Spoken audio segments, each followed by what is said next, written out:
Okay, good evening. It's 6 p.m. Welcome to the May News Charter School Board of Directors meeting. On this very hot evening, I have 104 at the bank, that's what it said. Okay, I call this meeting to order.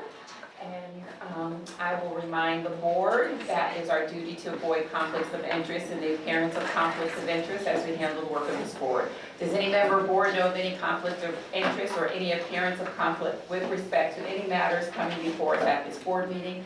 If so, please state them for the record. If during the course of the meeting you become aware of an actual or apparent conflict of interest, please bring the matter to the attention of the chair. It will then be your duty to abstain from participating in discussion on the matter and from voting on the matter. I did not pick up the list. Do we have any public comments? Did we? Okay. Please sign. You guys want me to stand here for a little while? Okay. And please state your names. We can have it for the record. Lori McLamb. Thank you. Okay. Good evening, News Charter Board of Directors. By way of introduction, I am Lori McLamb. My husband Jack and I have two daughters at News Charter School, Lily, a rising junior, and Kate, a rising freshman. We moved into our 8th year at News Charter School in the 2019-2020 school year. We made the decision to leave our traditional public school format because we felt it was time for change. We wanted our children to align with students who were highly engaged, motivated, and shared the competitive spirit for learning and excelling in the classroom. Our experience over the last 7 years has been good, but not without bumps in the road, which we understood when we made the decision to leave our traditional public school format. Charter schools have their challenges: competition for the best teachers, tenure. We know we have limited funding for our athletic programs. We have challenges for classroom space. We can debate these issues at length. That is not my purpose in coming before you tonight. My purpose in being here this evening is to highlight 3 key issues that we as rising high school parents feel need immediate attention so that we may have more structure in our school year next year. These issues include structure and consistency in our English language curriculum, more flexibility in scheduling for our students to participate in the JCC Career and College Promise Program, as well as accountability is a big one, and our principal and our high school guidance counselor hire. Over the last year, we have seen much disparity in the English language curriculum. There is no format or structure across the teaching teams. The workloads vary. Some classes have much more rigorous assignments, while others are giving any classwork assignments for the same grade. Last summer, our students were giving a reading assignment, which was not graded in some classes, or was considered a classwork grade in others, and there was little to no feedback and improvement. Just this week, we have been given yet another summer reading assignment, where the students have been told there will be an assessment of their writing, much like a benchmark. The benchmark is the pre-ACT, pre-SAT, and ACT and SAT scores that our students are receiving. Based on the subset of parents I surveyed, with ACT scores and SAT scores, our students are lacking in writing skills. They are not well versed in correct tense, editing sentences, proper pronouns, etc. There are significant deficits in grammar. In theory, these students should, over a 2-year period, see improvement in their scores both in the SAT and with the ACT. Are we asking ourselves, are we meeting this standard? My children's test scores reflect that we are not. As a parent group, we would like to ask for more consistency in the curriculum with each grade level. The workload should be aligned to the students' academic potential and performance. Our students will be utilizing multiple forms of digital communication as they enter the workforce. They must have strong written communication skills. Our students want a choice to explore classroom options outside of the News Charter School. The Career and College Promise courses at Johnson Community College offers our students the opportunity to enroll in college level classes and receive these credits to take with them upon graduation. We do not have a schedule. We need a schedule. I personally have been told on multiple occasions, we are a small school. We have to work within our perimeters. We do not have the classroom space available. In my opinion, which is shared with the parent group I represent today, our small class size should be a benefit. Our students are required to take a minimum number of classes on the MCSU campus to enroll, NCS, shout out to the look back there, sorry, to enroll in the courses at JCC. News Charter will receive its funding August 12th. Our students will be here, whether they are here 8 hours a day or they are here 2 to 4 hours a day. This would should we have our 30-plus students who would like to participate in the CCP classes at JCC, this would only add classroom space for additional classes or perhaps have smaller class sizes. During the registration period with JCC, we were met with many challenges. A lot of our students were uncertain as to if we could even enroll because of our blocks. JCC counselors couldn't communicate, we couldn't communicate with them. Why with an average class size of 72 can we not provide our students a schedule at the close of the school year? A perfect example of this are the rising juniors who would like to take advantage of the AP Environmental Science course. This course is only offered every other year. That is stated in our course catalog, but what it doesn't state is in graduating years odd or even.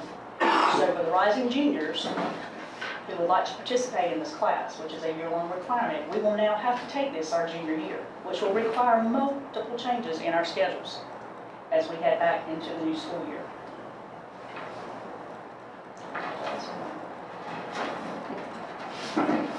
We need better communication. As a parent of a rising freshman, I should be able to map out my daughter's requirements online, whether it be here or whether it be the JCC or whether it be some other option she would like to take. As parents, we need to know, can we Google? Have we Googled? Have we gone to the meetings and represented ourselves? Yes, we have. But it is our expectation that our school and guidance department provides us the information and work collaboratively to ensure our students have access to the best options that meet their needs. Lastly, we implore you all to hold yourselves accountable for the upcoming hires for guidance counselor and high school principal. We are now faced with 2 crucial openings. We must hold ourselves to a higher standard. Our students need leadership, someone to respect, lead and guide them through the last 4 years of high school. High school is where we need to set ourselves apart. Our students will be facing increased competition in the college application process. We need them to be prepared. As parents, we need confidence in our leadership that the decision we made to move to News Charter School from our traditional public school format was the right choice. And quite frankly, our confidence is waning. We need hires with high school experience. If we need to be patient, let's be patient. Our students deserve more. In closing, have we considered asking our students how they feel? I would suggest a survey across every class level. Are we preparing them for college level courses? Do they feel motivated? Are they challenged? Our students deserve a voice. They are aware they make sacrifices by attending this charter school from the traditional public school format. They are also very keenly aware that they are surrounding themselves with the brightest, most motivated, competitive set of peers. As they move into the workforce, they will be required to give feedback on their coworkers and their teams. Let's see what they think. How are we doing? What could we be doing to make this better for them? You only go to high school once. We need to do what we can to make this the best experience possible. Thank you. Thank you very much for your comments. I appreciate you taking the time to share your your thoughts and perspective with this in a well-prepared manner. And I will simply say, as the leader of this board, we will do better. I assure you of that. And I think if you can stay for some of the meeting, that some of the things that we will present will demonstrate our recognition of our deficiencies and our plan to address them immediately. Okay. We'll move on to the approval of the minutes from the April meeting. Entertain a motion to review. Oh, I'm sorry, I missed the agenda. I would draw one's attention to the calendar date. This is scheduled June 7th, it's April 28th.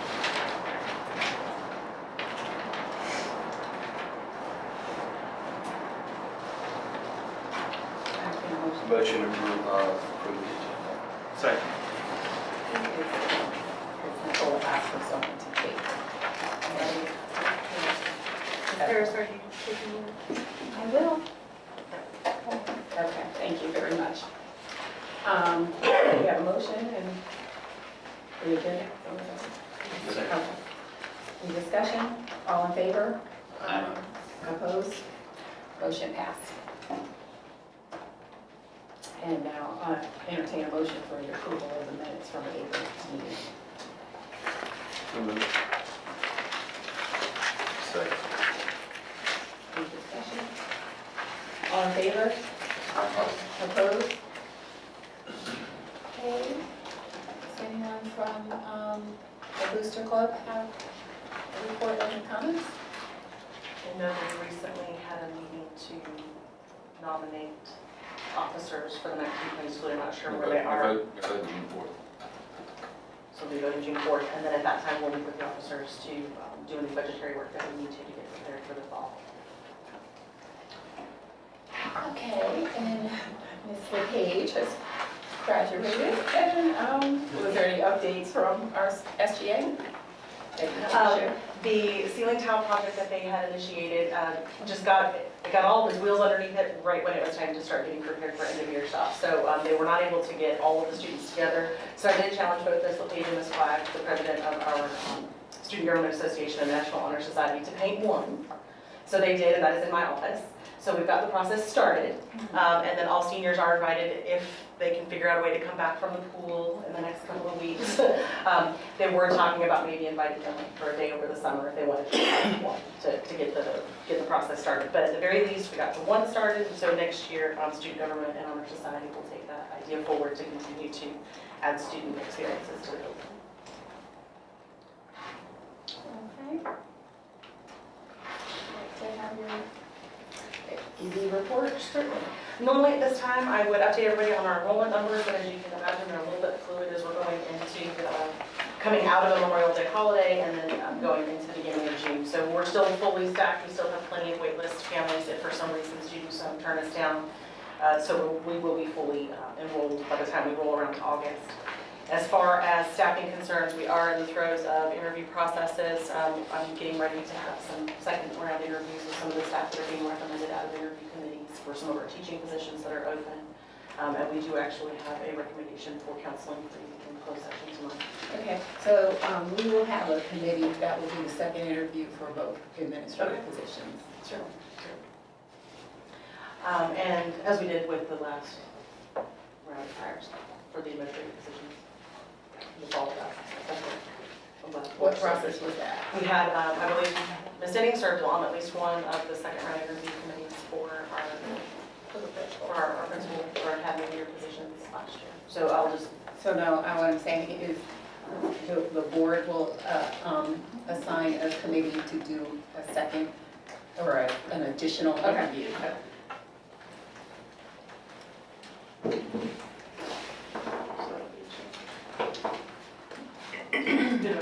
And me.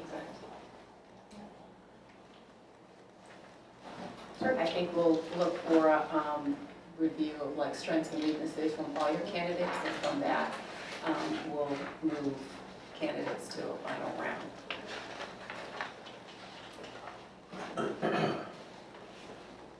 We'll talk to the details of So then at this point, really what I wanted to do was give you all what we've sort of been looking forward to, which is a presentation on where we are with the strategic plan. And so at this time, without any further ado, can I just turn it on? Plug your computer in. So.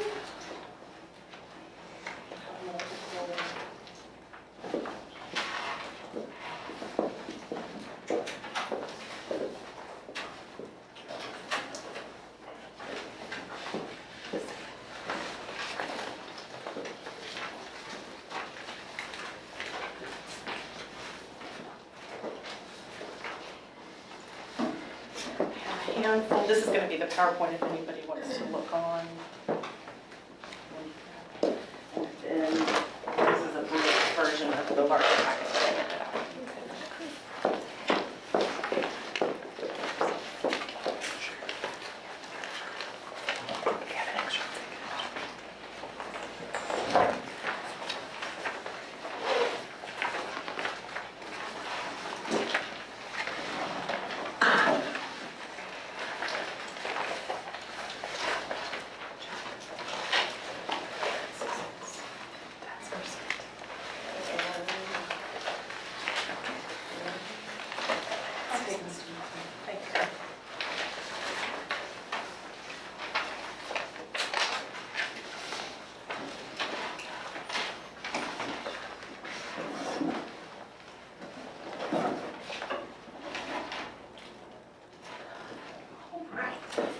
So what you have before you is a PowerPoint brief of the entire strategic plan. It is still in development stages, as any strategic plan always will be, particularly when the work teams still need to assemble to divvy out all of the tasks. But as a refresher, or actually as a new state, when I last met with the board, I had talked about maybe coming up with a 5-year strategic plan. And while on surface value that sounds like a good idea, it does delay the implementation of certain elements of it. And if it's something that's 5 years out, we just need to have that on our back burners and aware. But we don't need to be spending a lot of time right now talking about things that we won't even start for a 4th or 5th year. We really need to be laser focused on what it is that we need to do right now. So I have amended the plan to be a 3-year plan, with the idea that everything that's within this document will be fully implemented at the end of that 3rd year mark, but certainly all implementation processes would start, and if they have not already started, we'll start before August. And I need to take some time about our new tagline, growing our future leaders. In reviewing our mission, our vision, our core values, all the work that we've done over the last 12 years as we get ready to start our 13th year of operations, really what this school has committed to do was to be a place where our future leaders can grow. And if the public comments from tonight don't affirm that, I don't know what else does. The idea of our existence was simply to be a place of excellence so that students could have a truly excellent educational opportunity here in this region, specifically in Johnston County, so that when they graduated, they were more than prepared for what the future held for them. So to hear remarks that we feel like we're failing the mark, I'm not saying that we disagree. That's why we need this plan. We've allowed some things to fall through the cracks and we need to have focus. One of the things that we preemptively did as a board and as a school was to identify the 4 core competencies. To say, we hear you business leaders, we hear you parents, we hear you ACT, SAT, AP exam readers.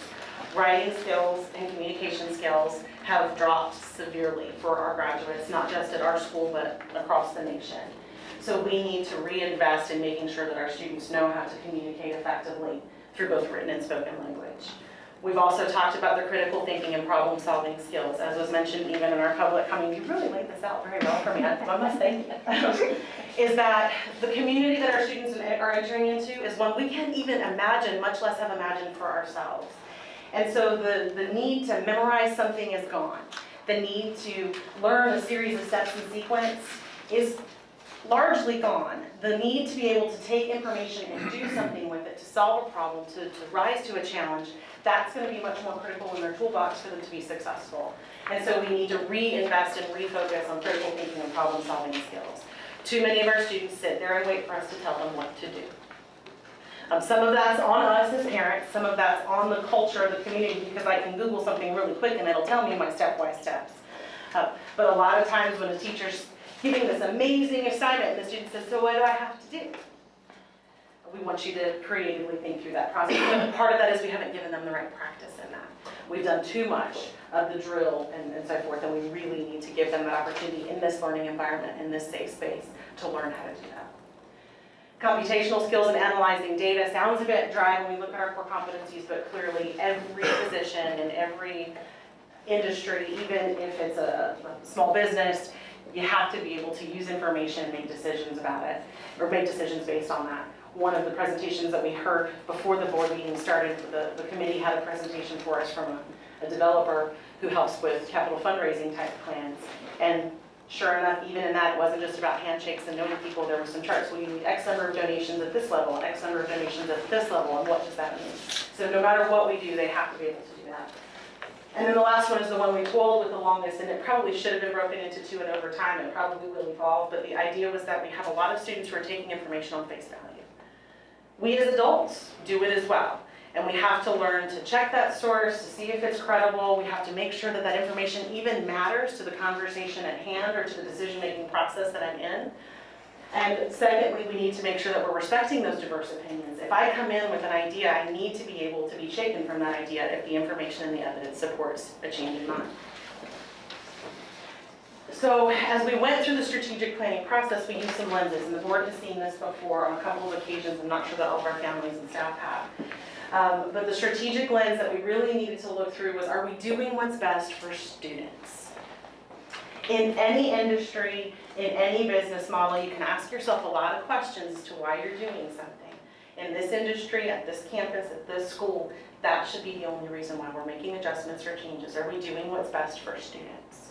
If we're doing what's best for the grown-ups, if we're doing what's best for the budget, that may not be the right answer, that may not be the thing that we need to be doing. Part of what makes sure some sort of second level questions we can ask ourselves to help us define if it's best for students is it demanding rigor? Are we thinking critically? Are we taking ownership? Are we future focused? Are we prioritizing inclusion? Are we encouraging innovation? So anything that we do from here on out, the first question I'm going to ask, the first question my leaders are going to ask is this what's best for students? And if so, justify it. The other thing we had to identify is we can have the best strategic plan on the planet. As was mentioned in the presentation earlier today, you can have a great case study and wonderful documents, and you can start passing them out. But if we don't have people to help us, enablers to make this plan possible, so we know that people and partnerships are critical. For our students to be ready for college courses, they need to be engaging with collegiate staff. We need to be able to be a conduit for that conversation. For our students to get the social and emotional supports they need. It may not be that we can do it here. We may need to find a community partner to help us serve our students and families so that our students are ready to learn when they walk in the door. People. Those of you who've been with us for 8 to 12 years know that people have made this school. And as much as we've tired you out, worn you out, maybe even broken you down, we need to re-energize and reinvent that relationship so that we can get the people doing the right things. Infrastructure can be anything from the organizational structure that we have, how we choose to staff, to the budget resources that we align for certain activities on campus, to physical infrastructure and buildings. And then finances is simply, this place takes money to run. Mr. Dunn has said multiple times, this year we're at about an $8 million revenue for this particular year, and it takes about every bit of those $8 million, if not more, to get accomplished what we want to get accomplished. So we need to make sure that we're making wise choices and that when we make budget decisions, they're aligned to the strategic vision so that we're not wasting money on things that have nothing to do with promoting our students as they become leaders. We have a vision in our charter documents that has been adopted, and we'll see it in a moment. Actually, you won't see it on the presentation, but it's in the packet. And that vision is very well written, it's very articulate, and it's a vision for the school over time, for its entire history, that this is how the school will have a positive impact on the community over time. What we wanted to do and what I wanted to do was make a very declarative, but for the next 3 years, let's have some focus. What is it that we're trying to do just for these next 3 years? It's a smaller piece of that larger vision. And that piece is growing our future leaders. I actually started with a vision of being a regional leader in educational innovation. And then I asked myself the question about what's best for students. And that answer was that what I had just said about being a regional leader is about the adults in the building. being really good at what they do, but it's not necessarily about the kids shining and growing and flourishing, and I needed to flip the script and put the attention on the students. We will become a regional model of educational innovation because we're doing what's right by our students and making sure that they're ready to lead in the future. As a reminder, we have core values that have been with our school since its inception, and those core values are respect, communication, leadership, positive school climate, responsibility, creativity, teamwork, compassion, perseverance, and honesty. On this side, I do want to flip it the other way. We do demand this of our students, and we try our best to teach our students what these words mean and how they should behave in response to that being a value for them. We need to do it as well as the grown-ups on campus, and we need to lead by example. So that means we need to really spend some time defining what each of these terms means for us here at Muse, so that we can know what it looks like and what it doesn't look like. So we can hold ourselves accountable when we're not demonstrating a core value, when we're struggling to demonstrate a core value. So we can talk with students and help them see how they can use these core values to advance themselves and prepare for those leadership opportunities as they graduate. Our mission, should you choose to accept it, is to provide innovative approaches to learning by focusing on high academic standards, creative and critical thinking, character development, and multicultural experiences for grades K through 12. All of our stakeholders will work cooperatively, even I did it, cooperatively. The students on the morning announcements, that's the hardest part. The NCS community empowers every individual to achieve his or her maximum potential. We failed on that last line too. We have a lot of students that are getting to their maximum potential, but we have some that are just sticking in average land. We have some that are being dropped in the bottom and not being picked up. This is the hardest part of what we do, is helping each individual student achieve their maximum potential. If you hear words like differentiation, if you hear words like AIG or IEP or 504 or Title I or tutoring or anything like that, those are all stickers that we stick on the same problem, which is all of our kids are different. All of our students are different. There are some things that are relatively the same in certain student body groups, but a lot of them need differentiation or different types of instruction for them to be able to learn what they need to learn so that they can express that they've learned. So that's the part that we're going to focus on the most. As Mr. Dunn mentioned, there's 3 pillars that we've sort of come up with, and that's excellence in academics, excellence in culture, and excellence in operations. This word harkens back to our opening. I was actually perusing all of the yearbooks of old as we prepared for graduation this year, and the word excellence was used in every welcome letter from every principal or executive director in those opening letters to the yearbook, which I guess we need to reinstate because I haven't written one. And there was, at some point in time, there was the distinction of an honor school of excellence. It was a distinction you could get from the state of North Carolina based on how well your students were performing on assessments. Excellence harkens a different vision for all of us, but every single one of us sees the top. Excellence is when we're doing the absolute best that we can and our students are wowing us. So we need to do that in all 3 areas. And this is where I'll turn your attention to your packets. There's 2 different versions. There's one that might say brief version and like a light. It won't have all the details in it. The board, you have the full version. I can give you the shorter version if you'd like it as well. But when we talk about excellence in academics, the sort of encapsulating theme for this is that we will strive to ensure all of our graduates are proficient in those 4 core competencies. That they are able to communicate effectively, that they're able to solve complex problems, that they're analyzing data, evaluating with the legitimacy of information, and then respecting, embracing, and celebrating diversity. So we will know we're excellent when all of our students, not just our graduates, but all of our students are demonstrating those abilities and skills. How are we going to do that? We've done some assessment. We've done some internal soul searching. We've heard feedback from different areas, both inside the school and outside the school. And what we've realized, it just came to us as a big aha, is that foundational piece of PDEA instructional strategies, or the PDEA model for instruction, hit on just about every one of those. It asks students to listen to information, to respond to information in ways that have positive interactions with other students, to learn how to have very, very difficult conversations in a very civil way, to be able to learn from those conversations, to be able to articulate themselves well in those conversations, and to feel safe and included in the process. That very design of that model embraces just about everything that we stand for, and we let it go. We let it slip away for a few years. So we are doubling down and reinvesting in that model of instruction. Half of our teachers, no, 65 to 75% of our teachers will all be retrained, fully trained before we start classes in the fall. And we'll have a small group that we need to catch up as we go into the fall months. Completing the development of the PLUS assessment plan. I own it. This one did not go the way it needed to go. The idea was when we identified these competencies that we would then be able to communicate to our stakeholders how we knew when our students achieved success. How is it that I know that they're writing effectively? Maybe not so much with the pre-SAT scores that were referenced in our earlier comments today. Maybe not so much with the feedback that they're getting from their teachers.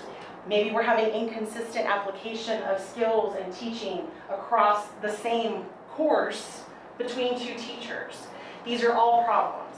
And so what we needed to do is get some baseline data. We got started on that process and we did internally identify that writing is the biggest weakness we have for all of our students, our teachers probably as well, if you want to be honest. And so we have developed our writing system.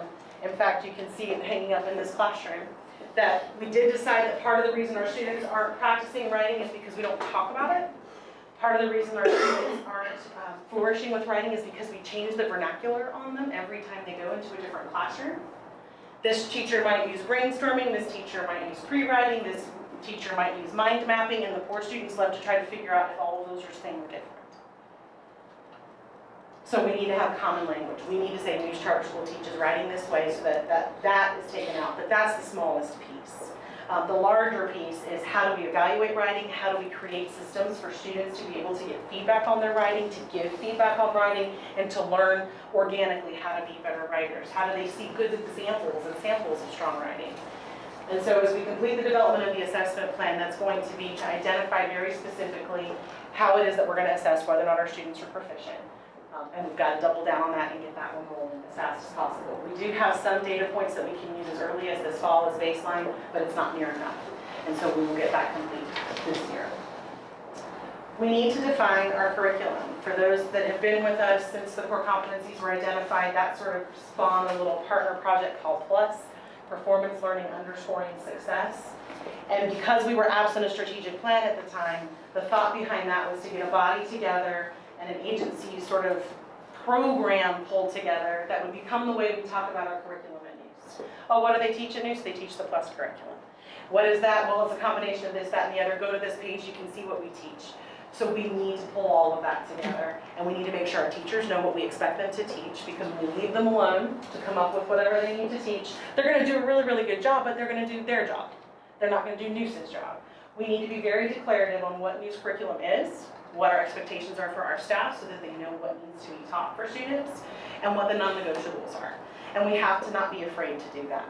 In the past, I'll be candid, as I bring my professionals in, I really respect their professionalism. I respect their opinions. A lot of teachers come to charter because they want to be left alone to teach the right way. I don't want to take any of that away, but what they teach and what they hold the students accountable for and what we define at News Charter School as English 1 or as English 2 or as English 3 needs to be consistent regardless of the teacher that's in front of the student.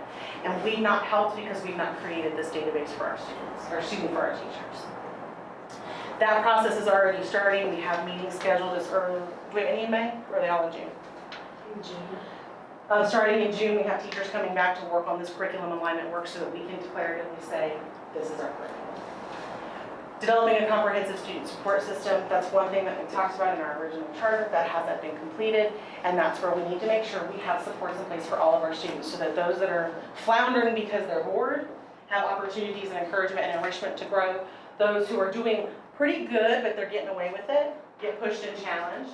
And then those who are really struggling and maybe not even admitting to anyone that they're struggling are identified, found, and served. It's that last part of the statement that I talked about. What you won't see in any of this is specific timelines for each of the individual events, and that's because we're meeting with our school improvement team post this meeting to go through each of these and start assigning out all of the action items. And those of you that are here that would like to volunteer, I will be calling you. But our evidence of success, how will we know when we've succeeded in excelling in academics? There are some super easy ones that we're all familiar with, test scores, growth rates, so forth.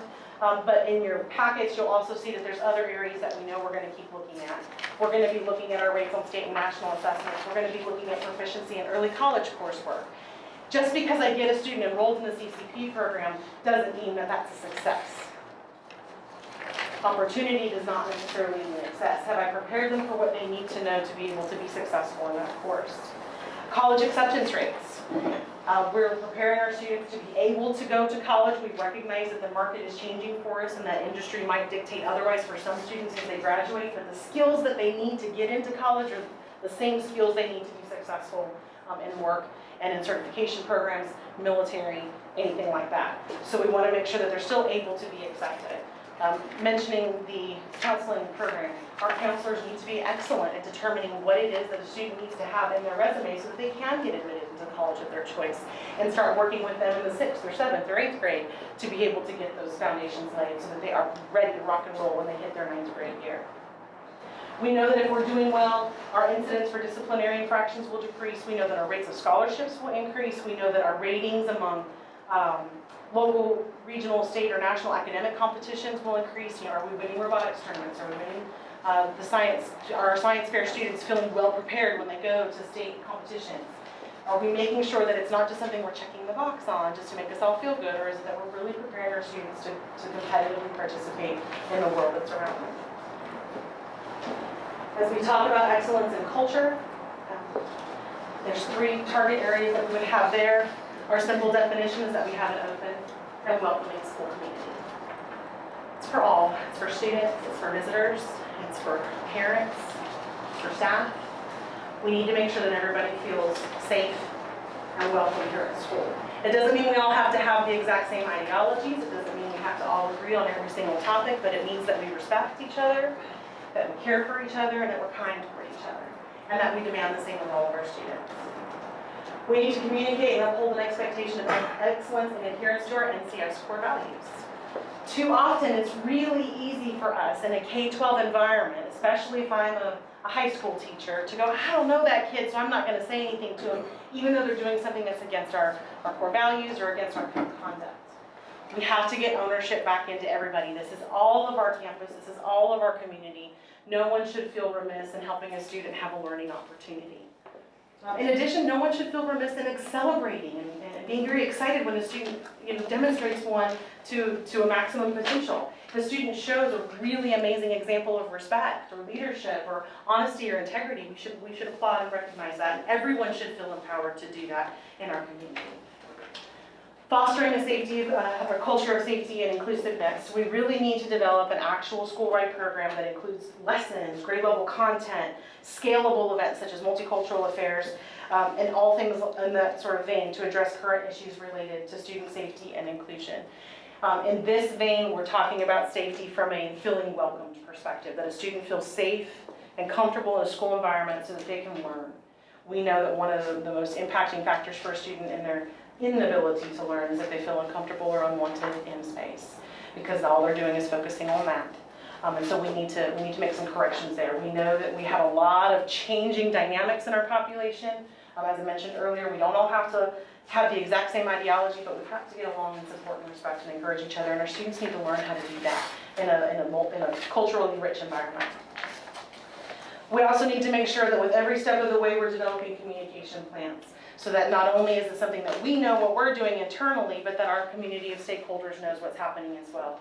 No one should be in the dark on anything unless it's because they chose not to participate, right? Our methods of communication, what we communicate, what we share, really should be so obvious that anybody can find that information and feel like they're plugged into the school. We've done a better job, but we can always do better. With over 900 students and 13 different grade levels, it can be complicated in messaging, but we need to do a better job, and I own that. We need to look at any policy changes that might happen or might be required so that we can make sure that if we have any policies that are incidentally or accidentally disenfranchising any student populations, that we address those as well. But cultivating a professional working environment based on mutual respect, it sounds like a no-brainer. Almost all of us have worked in some sort of an environment at some point in our life.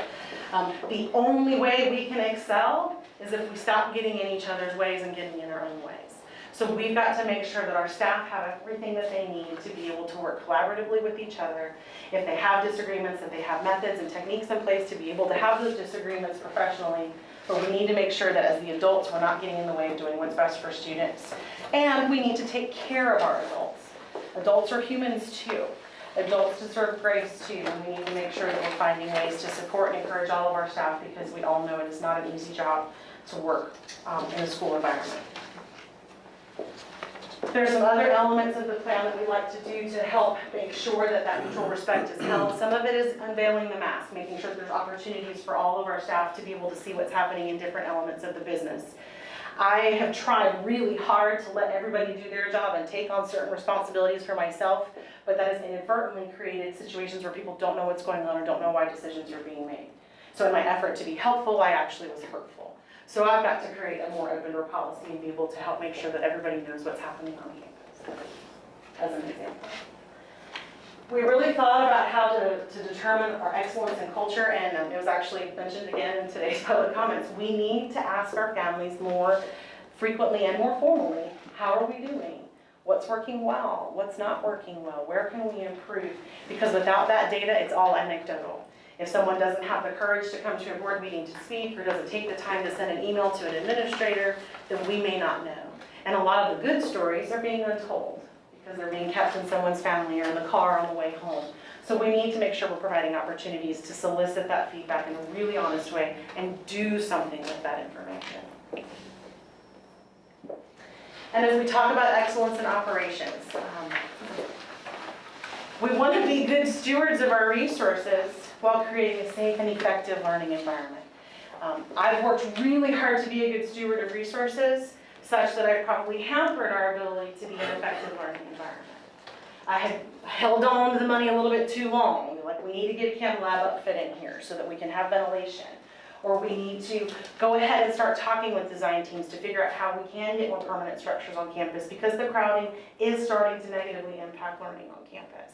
There's certain things we can deal with, but it does have negative impacts.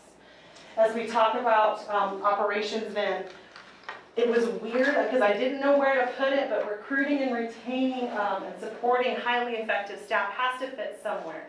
You can't do your academics without it.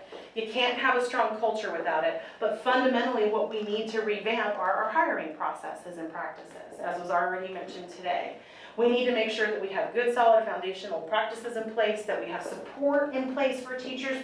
A lot of our teachers are new to teaching. That's not abnormal for the teaching industry, period. So we need to make sure we give them what they need to be able to be successful. Just expecting someone who's straight out of college to pop into a classroom and have it all figured out, it's not fair, not realistic. And if they do, then they've lived another life somewhere else, because it just can't happen that well. We need to look at our compensation structures. We need to preserve, improve, and expand our campus facilities. This building is not that old, but it gets used a lot. Right, so arguably it has more maintenance needs maybe than some of our modular units, because of the fact that there's never a dead time in any of the classrooms in this building, or there's never a dead time in the commons area of the building. Students, we host every event here, so we have, even on the weekends and the evenings, there's people putting pressure on the building in terms of using the building. So we need to make sure that we have proper preventative maintenance plans in place, that we have appropriate resources to take care of that, because the cost for changing the light bulb is way less than the cost for replacing the light fixture. Or the cost for doing some patchwork on an annual basis to the walls is way less expensive than having to completely replace drywall, et cetera, et cetera. Bigger problems arise with things like HVAC units, the tile on the floor. You can imagine if everybody has some structure that they're responsible for, it just magnifies in our campus. We need to develop adequate financial resources to ensure long-term stability. So I can work as your executive director with the operating budget that I'm given from the state and from the resources that come from other opportunities like local funds and federal funds. I can do that. But we can't be excellent without a little bit more. So we need to work collaboratively to identify ways to increase that pot where we can, so that we can be excellent. Evaluating, revising, developing, or implementing effective policies and procedures. It's just one of those things we have to do. We're young, but we're old. We're prepared, but we're not prepared. We're this really unique enigma, being a charter school that was opened about 12 years ago. When we opened, the restrictions and the rules from the Office of Charter Schools and the Department of Public Instruction weren't that strong. You went through the charter approval process. They wanted to make sure that you had a strong written charter, that you had the backing of a good, strong board that was committed to meeting and making sure it happened, and that you had some sort of a place with a certificate of occupancy, so you had a home for the students that you were going to come in with, and that you had some sort of a brand, a unique niche. Outside of that, they didn't demand a whole lot in pre-work. So a lot of the policies that we've advanced and developed over the last 12 years have been on an as-needed basis, or are dated. Ms. Dixon and I had discussed, there's one I thought she wrote, she's like, I inherited it too. So now we're gonna stop assuming that we know who wrote any policy, and we're gonna look at them and make sure that they're the right policies for our school, for today, and for our students. Because those policies, while they can be cumbersome, can also be freeing. And we just have to find that right balance to make sure that our policies are working to our advantage so that our school can grow and thrive. Same with our procedures. And I know that Mr. Dunn will talk about that a lot. We have some protocols and procedures around things like fundraising and club development that are just ambiguous, and they create a lot of confusion. And so we spend this inordinate amount of time trying to figure out who's allowed to sell candy bars when we should be aligning our curriculum and making sure that English is being taught the same in every single classroom. So we've got to make sure that those protocols and procedures are in place to take that kind of stuff off of our tray and off of our plate. And the last one, which I saved the best for last relatively intentionally, is to improve school communications to all stakeholders. We haven't figured it out yet. Sometimes we do it better than others, but we're not doing it great, and we're certainly not a model of excellence when it comes to school communications. So we own that, we're taking stock in that, and we're going to work very intentionally to make that a priority as we go into this next 3 years, so that by the time we get to the end of this 3-year cycle, a lot of the foundations that we feel are missing are now back into place, and we can go beyond excellent. And whatever is after excellent, I'm not sure, but excellent plus. The handout that I have prepared has a little bit more information on each of these. There's some very specific tasks that we've come up with to go under each one of, like, effectively recruit, retain, support. There's like 6 or 7, other strands that are underneath that.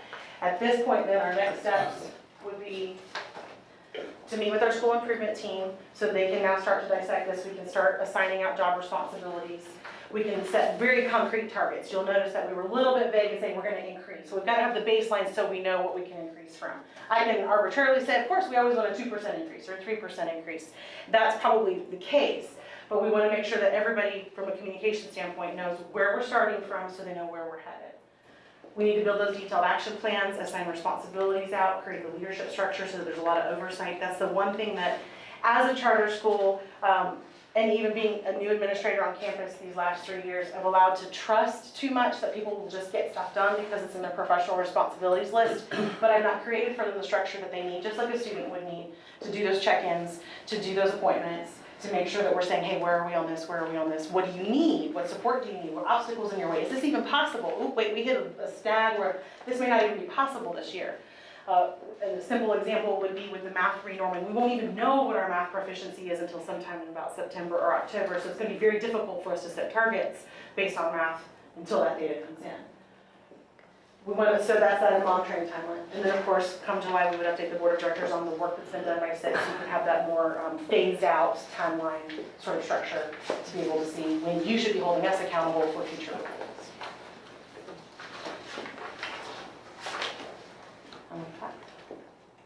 Thank you, Ms. Williams. You're welcome.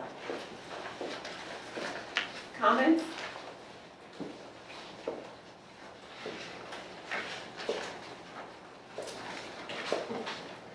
So just for consistency's sake, I'm just trying to understand something that kind of caught me off guard. So originally in one of the previous board meetings, you presented that you would be excellent at preparing our kids for college, yet this one says growing our future leaders. So just from a consistency perspective, why the change?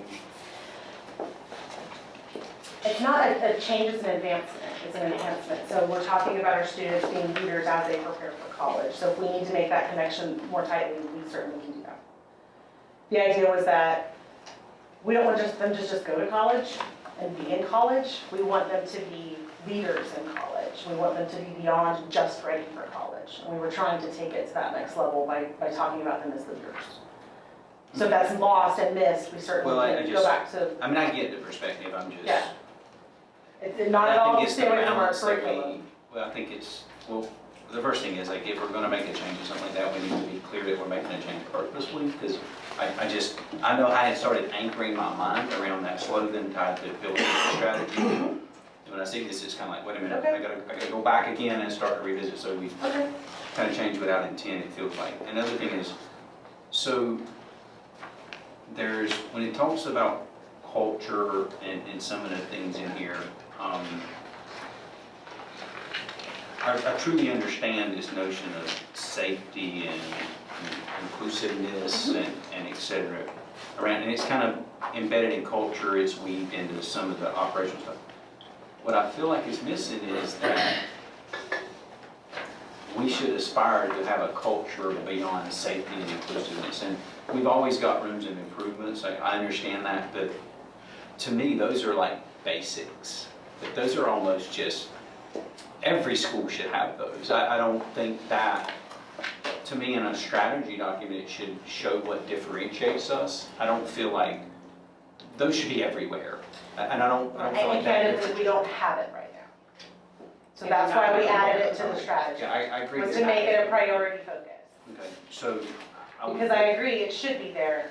It should, but I mean, It's you not could where it easily needs to be. see corporations, Right. universities, businesses Oh, totally. developing these kind So of what I was plans. gonna say there was that I found it interesting that in the culture, it doesn't speak of anything about like high performance, like how we perform as an institution culturally. I mean, when I just hear you talk about it, it's like, we're gonna be safe, we're gonna be inclusive, we have deficiencies now, we're gonna do things, but I hope for the next 3 years, we're not going, we wanna elevate our culture that says in everything we do, we perform above and beyond anybody else. So I felt like that was kind of missing in the message, that it really doesn't tie to, you know, okay, so in 3 years, if we look back and say, great, we're super inclusive, we've got a great culture around inclusiveness and that stuff, and diversity, obviously, but yet we don't perform any better.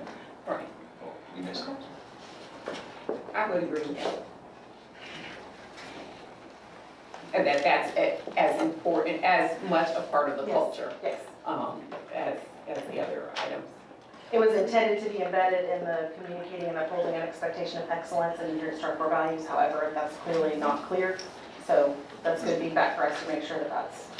Yeah, 'cause that's Well, I think what in the statement under that, it would, you Yeah. would need to add it there.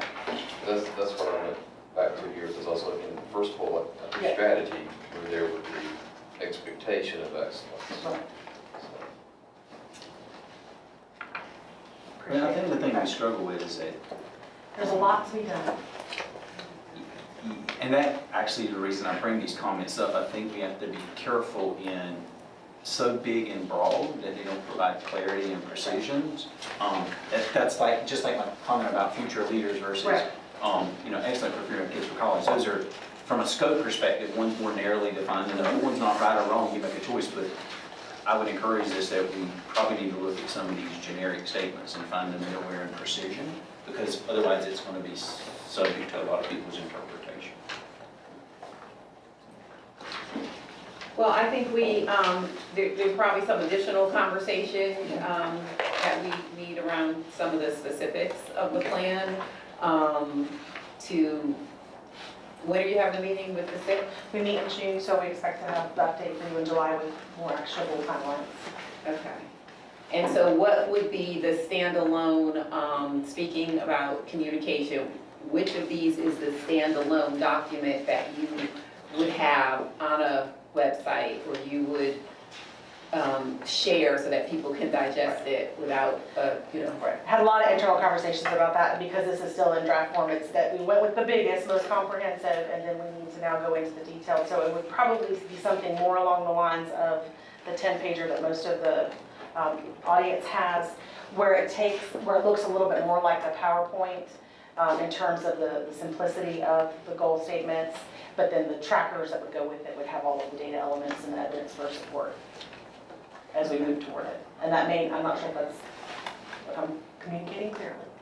Well, I think, you know, you and I talked about, Right. you need something visually Right. that people can Right. understand, and it's, because people don't Right. tend to read all of this, that it conveys the complete message in a concise document. So we may need to work on getting The to graphic that. designer, Yeah. I've got Mr. Smith on standby. So Okay, so we'll be looking forward to. if you don't know, Mr. Smith, our teacher, also does graphic design, so I've got him on standby. Well, I don't mean at that level. Well, no, I mean, but that's really what we need, because that's the skill base that I know you're talking about, getting it graphic. Right. And I think my only comment right now that I'll share is that this strategic lens is less of a are we and it's more of a we will, Okay. to me.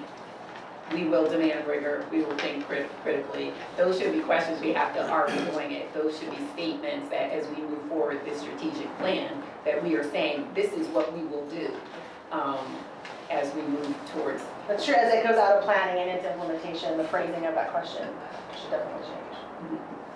So Thank you you for that had perspective. mentioned previously in the finance meeting about kind of like 3 areas of priority from an investment to enablement in the strategy. I mean, you didn't mention any of that in here. Is that something you just are holding off on until you go through the SIP team and Yes, because we rebalance? want to figure out what the sequencing is, because if certain things aren't going to hit the budget until 3 years from now, we have to plan for it. But most of the things that we need to be able to do in this first year are related to professional development, and we have the resources to handle that for now.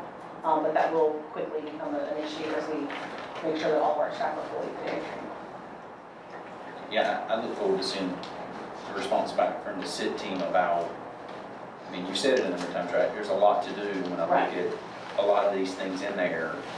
There's no way you can execute serially on every single thing when we be here 15 years from now.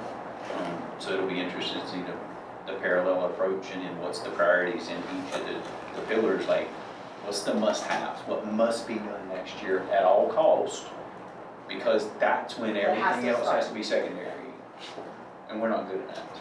And I don't see it as much as I would like to put in what is, kind of the feedback loop with your tracking of success. So what if none of these, you hit the mark on any of these things? So then what is your, and that will come through also in your timeline, because there should be a point that you assess and then you do improvement, so the next year it should look better. But, one of the things you may want to talk with the SIP team about also is really looking at your teacher evaluations.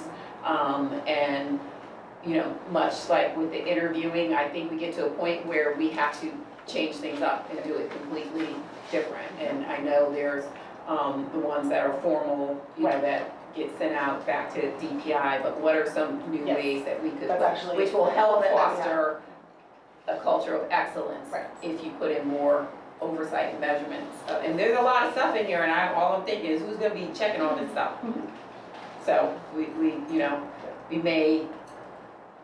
may not need to track so much initially. You can kind of grow into more things with each year, because it's not going to matter if nobody pays attention to it and you don't know whether you're hitting the mark or not. So y'all are drilling pinpoints, and I just wanted to say, as the longest sitting member of the board, and being that I'm on my way out, I think this demonstrates and articulates the single best understanding by administration of all of the missions and visions and things that we have wanted for this school for the last 12 years. And whether the details are exactly right or not, I'm sure it all needs working on, but it just, to me, it demonstrates that your understanding is the best of any administrator that we've had to this point. So I'm humbled by that. I'll just add too, that it seems to me that we start out with a strategic look. It's a strategic plan. And I think there's some things that can clearly be tweaked as it goes through the process. Try to, there's some things that can be sharpened. But I think also we want to make sure we get the buy-in. That everybody's on the same sheet with that and understanding that. And that involves giving you latitude through a strategic plan and implementing that. And you've got still pieces of the puzzle you're going to have to put in place as we go through the summer.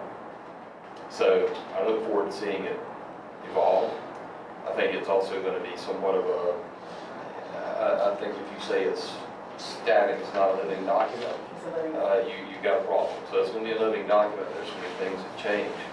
And I agree with Jim. It really represents, I think, a step forward in trying to start to outline that. But I really think it's going to come back to the buy-in. That's what I'm starting to see gel here. And that's where I put a lot of hope. I need to be clear in saying that this does not need 100% buy-in, because you're never gonna get this. What it does need is strategic alignment. Right. Because not everyone's gonna agree No, with no. doing, they may not wanna duplicate or whatever, but what we have to have is strategic alignment to the direction we're going. You've never eaten another meal, have you? Well, sometimes we got caught up with trying to, we should hope everybody likes what we're doing, and that's not going to happen, especially as you push towards excellence, because that feels very uncomfortable. So, thank you. Was Dr. Swartzlander going to talk about it during this point, or Yes, the equity update. just an update, just because not everybody goes to the meetings? Certainly, or even knows that they're happening, because we gotta work on our communication. Hi, everyone, Dr. Swartzlander.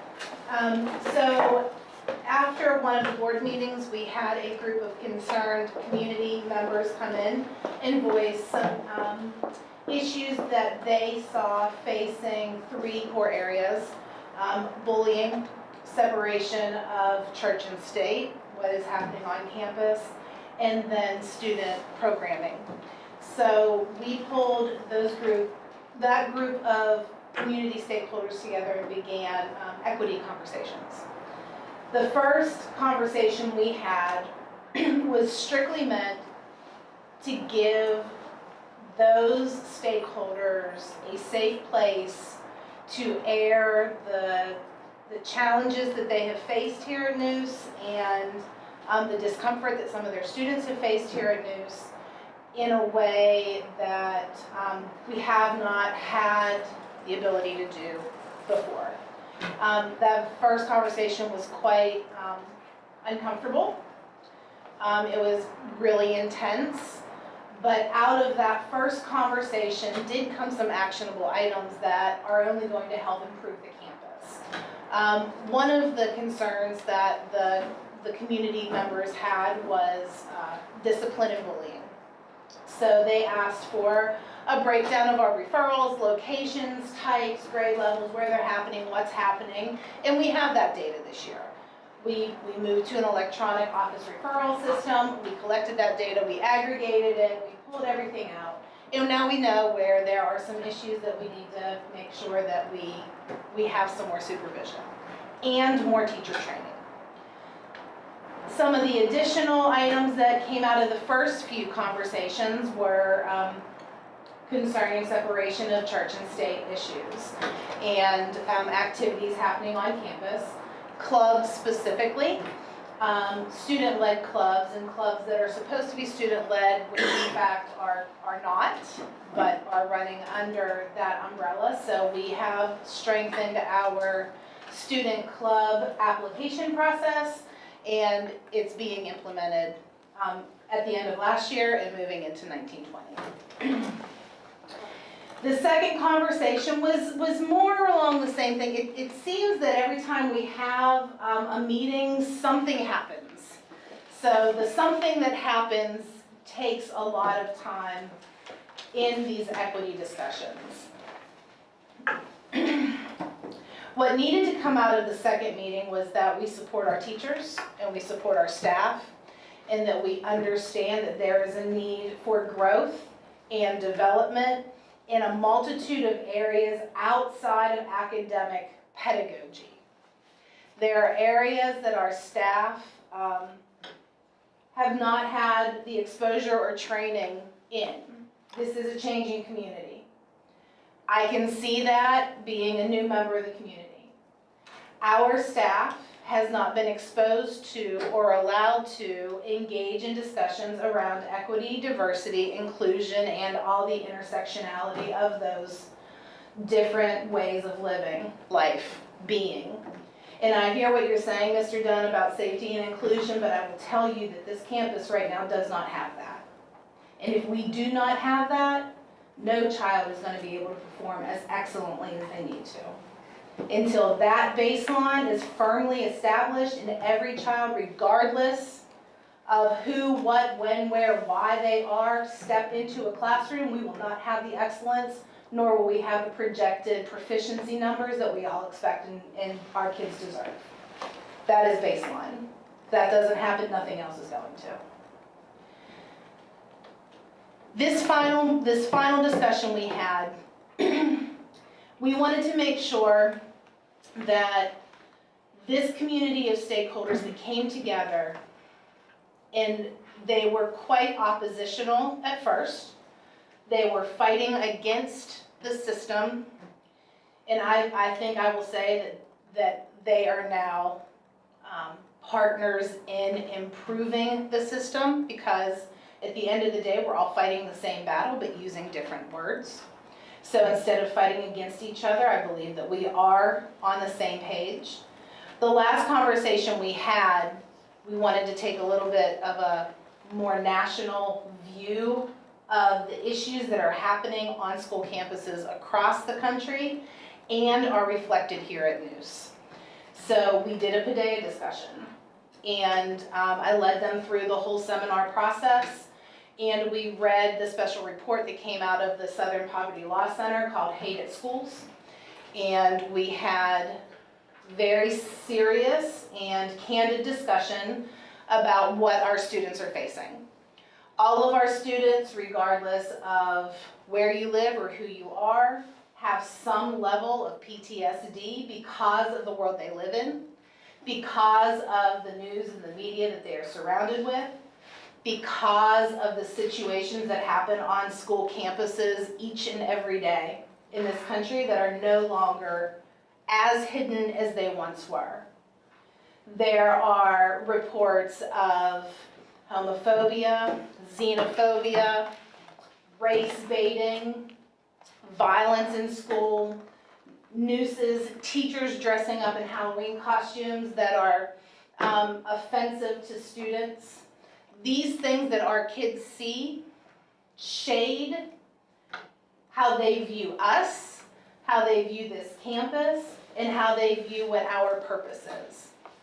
So the equity discussions that are happening, we would very much like to open up to a larger community, but because of the volatile nature of that group, we wanted to ensure that they were heard and that they were listened to, so that we are no longer in opposition to one another. And I think that we're at that point. And moving forward, we're going to look at some more actionable steps so we can look at our academic programming that is also equity. We've reached out to North Carolina Department of Public Instruction, the Gifted and Talented program. Ms. Stephanie Cyrus is the head of that program. I happen to know her from a past life. Reached out, she will be here on campus to help figure out how to train our staff and being able to differentiate for those students and to meet those needs. We're looking at community norms so that we can address situations like bullying, like hate speech. So whenever instead of having like expectations, when we start a meeting, we have norms.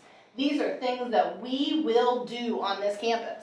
We are going to have things we will do in the classroom so that everyone can feel safe, included, like they belong, like they have the opportunity to be potent and powerful in their learning and education. So look for more of that information to come out. I think we're ready to get more voices to the table, and that is what's happening with Equity Co-op. Thank you. Any questions? Thank you. One of the main things, of course, that we had to address, and we did initially, was to cease doing anything that could be viewed as illegal and not allowed by a public school. So that was kind of, and we did, Michelle, Ms. Denning helped us with extensive research. We've read the laws, we've all agreed on the interpretation, and so that was, of course, a must-have as we begun this discussion. Okay. Executive committee report. No report, okay. And standing committees, finance. The only question I've got is the way that is presented in the packet. Just went to 198, not about the reconcile stuff. As we evaluated where we were in positions that left vacant for a considerable amount of time. The majority of the money that was needed for the salary increase was actually already available in the budget, so we're not looking to make a major adjustment to the salary. So this is pretty close to on target. I've got one final pass to do with our support team over at Acadia to get So you is the clean budget. the $30,000 facilities moving here? No, that one will be included in the next. Along with all of the adjustments, as you can see in the revenue where we over collected in areas like contributions and PayPal, but under collected, all of those will be corrected in the next budget. And I can have that for finance at the next meeting. We held off on adjusting sales school assets till we knew what was going on with the computer purchases, but we have a good handle on what's going on there, so we should be able to adjust that one as well with the final budget. So what So, we're kind of describing there is that we had approved the salary adjustment back a few meetings ago, right? And that was to take effective for the second half of the academic year. And that those pay scales actually applied to the staff was somewhere in the neighborhood of $80-something thousand that would have been, But that included the benefits adjustments as well. right, would have been deducted from the net surplus that we were showing on the current run rate budget. But what she's saying is that based on staffing vacancies, substitutes at a lesser rate because people were out, she's saying that that's fairly close to all, it's a wash, but Right. I've not seen those numbers, so I, being the engineer No, analytical guy, I can't no. validate them, so I'm not gonna vote on a budget based on that because I've not seen the numbers. Right. But, so what I would say is, you know, the budget that would be voted on would not be inclusive of that data being reconciled. It would basically be just a current month to date expense report. And then No adjustments are being recommended for this, so you wouldn't necessarily even have to go through that. Okay. That fine? Yeah. Okay. I would say, so we had a couple of conversations in the finance meeting this month that I'd like to raise our attention to because I think from the strategic planning, from the presentation by CapDev as we look for next year, I think we've got to continue to get better about how we do fiscal management, specifically linked to activities and priorities, specifically priorities. I still feel like a lot of the decisions we're making are everything's of equal priority, and we hear a strategic plan and there's lots of things to do. Your investments have to meet your priorities. So one of the things that I asked for to prepare us for budget planning for next year is that that the executive director work with her administrative staff to do an assessment of programs that are requiring money either from the operational budget, that are programs that are not, you know, teacher and compensation, which we already know that 75% of our money goes to paying teachers. There's another 15% that goes to our facilities, and a little margin amount. So the money that's going into the system for these extracurricular like activities, whether it's band, whether it's arts, whether it's sports, whether it's robotics, all these programs, right, is that we get a better handle on what is the money required to actually execute on these programs so we can fiscally plan for it. And if planning is we need to raise money or it doesn't happen, that's okay, but at least we've got a plan. Like, we didn't have that this year. It's literally just a free-for-all, like everybody's out there, oh, I need this, right, I need that, so I gotta try to raise money. I'd like us to be more planned for next year, and then as we've made that transition with the athletics budget, it's a line item for this year. That targeted numbers, I remember it was right around $58,000 to run the program. There were people that were unclear as to how that budget worked and who had decision rights and where the money was going to come from. And it's not just for athletics. We have similar problems with the other programs, so I'd like for us to be proactive financially through the finance committee and with the board to have a plan for next year so everybody understands going into the year what they're guaranteed, what they can count on, and then when there's opportunities to raise money, like what's the structure by which they would or could do that. And who do they submit this? It's got to come through. So So it does not go through their academy leader? Well, I mean, however it gets to Susan, whether or not the internal operational mechanics, we talked about that a little bit, whether she gets it from individual people straight to her, to academy leaders, that's operationally, that's up to her, how she does that. It's just, we've asked from the finance committee to her, that she brings that report to us, because I honestly don't know. As treasurer, I don't know what, and I've said this a lot for a number of years now, right? I'm interested in the total cost to run the organization, regardless of where the funds come from, because we need to understand that. Yeah, that's fine. So we've asked that for her, and she's working with Amanda on, I've seen kind of a I draft. would of like a to see all programming come early as well. I don't see why we have all these field trips all out throughout the year. Right. So I think they need to, We've been talking about. September 30th, everybody who wants to go anywhere needs to That was figure kind it out. of, in my proposal was that by June 15th, we've got to get into some operational discipline proactively, Yeah. and give us a chance to plan. Yes. So if we can't have the budget asked in by the end of our current fiscal to set a next year's budget, what do we do? We show up August 1st and be like, oh, we need money, oh, where are we gonna get the money from? Oh, that's gotta stop. So, Or it will be a no, and that's operational excellence. I'm gonna tell you that, it's gonna be a no for me, because we do a lot of things at the last minute, and if we're gonna move towards that, then So They will the have only to know. thing, the only thing I'll say left on the finance committee, is that we're starting June 1st. We got 30 days to finalize the budget for next year. so is your plan to have them run through the academy leaders? I'm not sure that I understand your I question. mean, so are you having any teacher who wants to do anything, all send proposals to you, and like their academy leader may No, not even know? it's a collaborative process. We're all sitting down and looking at all of them. We've actually, from an operational standpoint, started requesting that everybody submit everything. We're gonna do a final calendar for all of it, so they all have to be submitted prior to the start of school year. So we've already adjusted that process. As far as the budgetary requests come, we're gonna pull all that together so that we can usually get a number for that. But once you're talking about operational, and once it's time to expend the funds, then they know what that budget is, they know what the person is spent for, that they can authorize it if it's under the thresholds that are established by our policies and procedures. I'd say they do From an they do an operational A job standpoint. on managing the expenditures within the budget. It's setting the budget that's the complicated part. It's the upfront planning so that everybody's on the same page. I mean, the fact that we had a $6,500 fundraising target for athletics to balance the budget, and we're in the last third of the year, and we can't even tell if we made it or not to balance the budget, that's not where we want to be. So we're going to plan more upfront so that when we start the year, communication-wise on the budget, it's going to be inclusive of these extracurricular programs, because that's what's causing most of the noise in the system right now. A couple things. It sounds like that as far as we get into justification on some of these items, if there was some way of scoring it based on a strategic plan, that's what That's our job. I know, but that's what I'm hearing, an interest in that.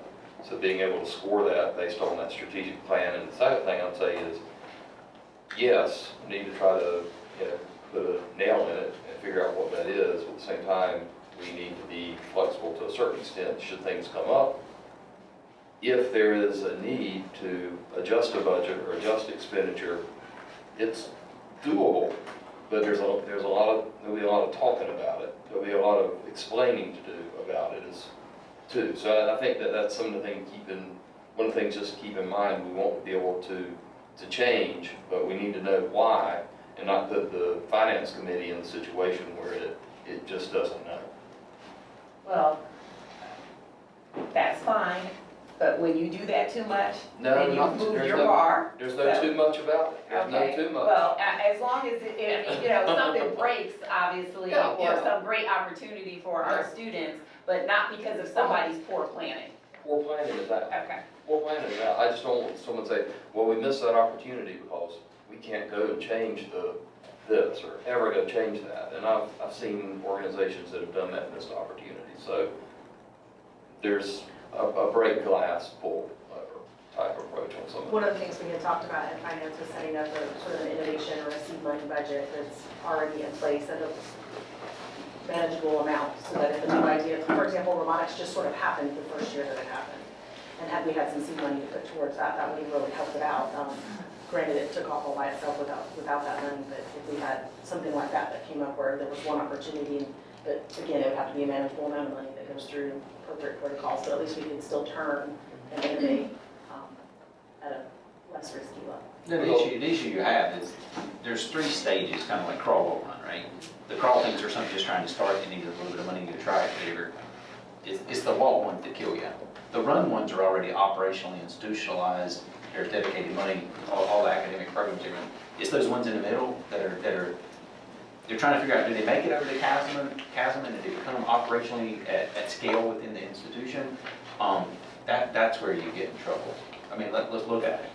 Look at robotics, look at band, the arts program, the athletic. Those are all in that walk category where you could argue maybe a little bit closer to operation. So we just need to have better planning around those, and hopefully we got to tie it back. I've said this 1,000 times. We've got to tie it back to where the funds come from and how they are allowed and when and what process they're allowed to do it, because it can't continue to be, oh, I can do as much as I can raise money for. Well, again, this is a major cultural shift that's going to require a lot of communication and messaging. Because if you look at the long-term behavior, all of us who's been on the board for quite a while, of this school and its dynamic, it's going to take a lot to move them into that. Because people know what they want to do in general, and there needs to be planning with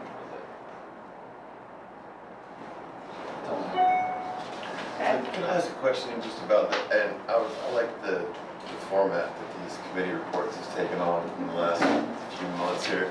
But you have under decisions made, and of course when I make a motion for the board to accept the committee report, it's to basically ratify all the decisions that were made by the, but for example, yeah, you have 4A, just going forward, the finance committee will review proposals in the spring. Are things like that, how are things like that, decisions made finance committee 4A? So how are things like that cataloged? I mean, is this the only place that exists in writing? In other words, that's a procedural sort of a thing that we're approving going forward. So is that procedure someplace or?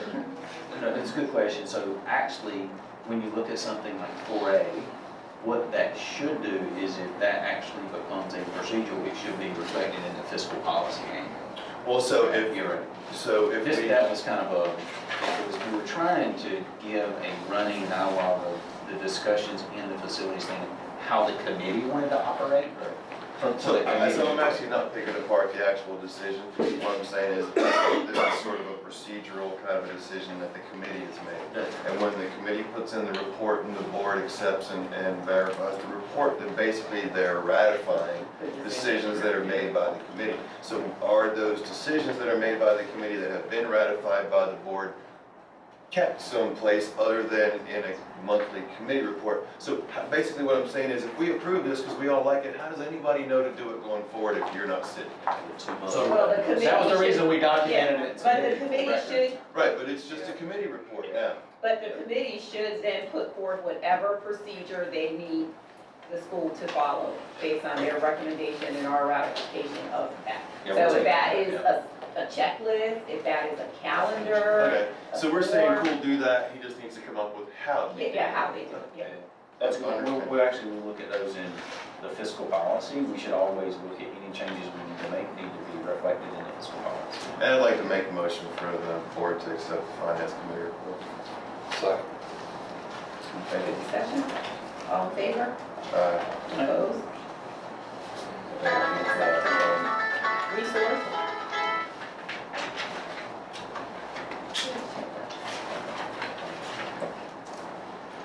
No report?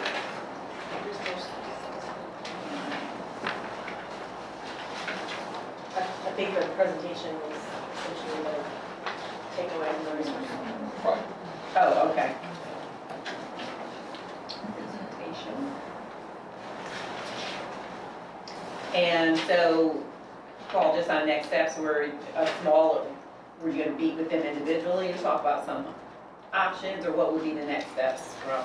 I would like to, I'd like to get some feedback from you, Okay.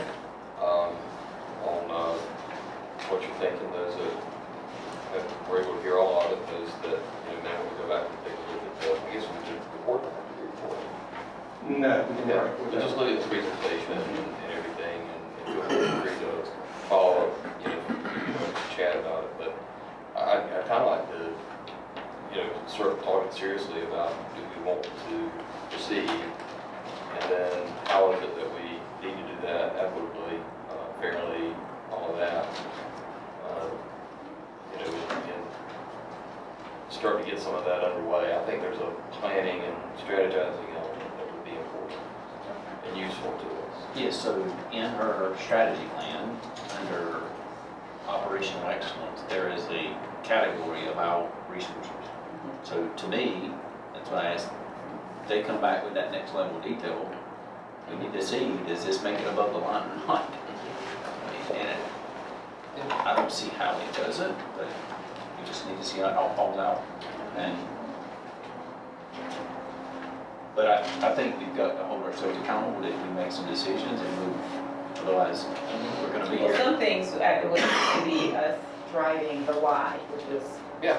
what she said is the first step. That's not an external person telling us. But that's why I was asking about, in the finance committee, Susan had on her board, like 3 categories of that were investment ask in support of the plan.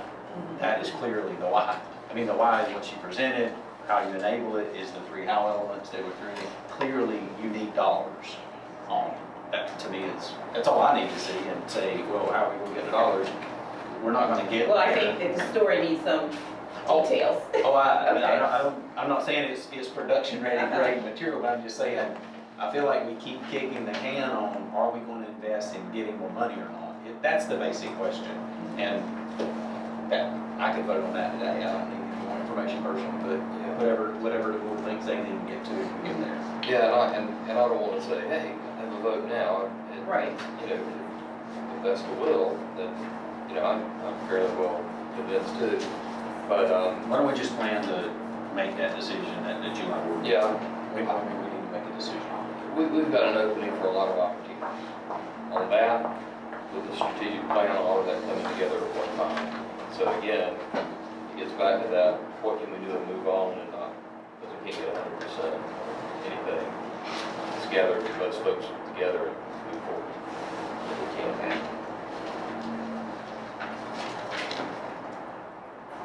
Academic affairs, we have a meeting this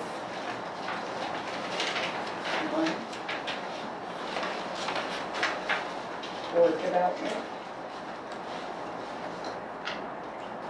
Yes, so as we discussed the last meeting, we had our board nominations committee to meet. We closed nominations in March. We did in April, no, March, and then we interviewed the applicants in April. We had 4 individuals that were interviewed. Of those 4 individuals, we had recommended 2 to the board for approval. And they were Jane Jackson and Benji Porter. For the last board meeting, we presented those to the board for consideration, and so tonight what we need to do is to vote on those members, to make them full board members beginning July 1. I make a motion to accept 2 nominees for board members for the next academic year.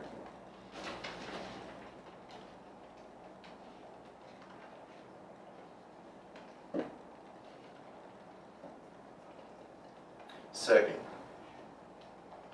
Discussion? Thanks for our hard work. I know it's not an easy process, so. Question?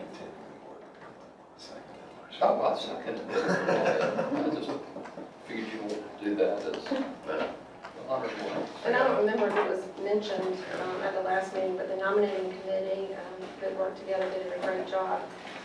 Beth Miller, Chris Kaiser, Jason Cummings, John Faulkner was our community member, and then board members, myself and Don Dixon. So it was a good effort. Any further discussion? All in favor? Aye. Opposed? Motion passed. Thank you, Ms. Denning, for all your work on that. And we're, I'll be working with Ms. Denning on getting our board training materials ready, which would start in July. Training will be in June. June, training's gonna be in June, so.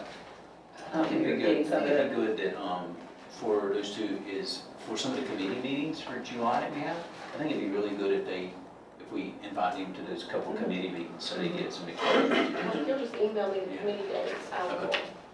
I definitely like them coming to the finance. finance, yeah.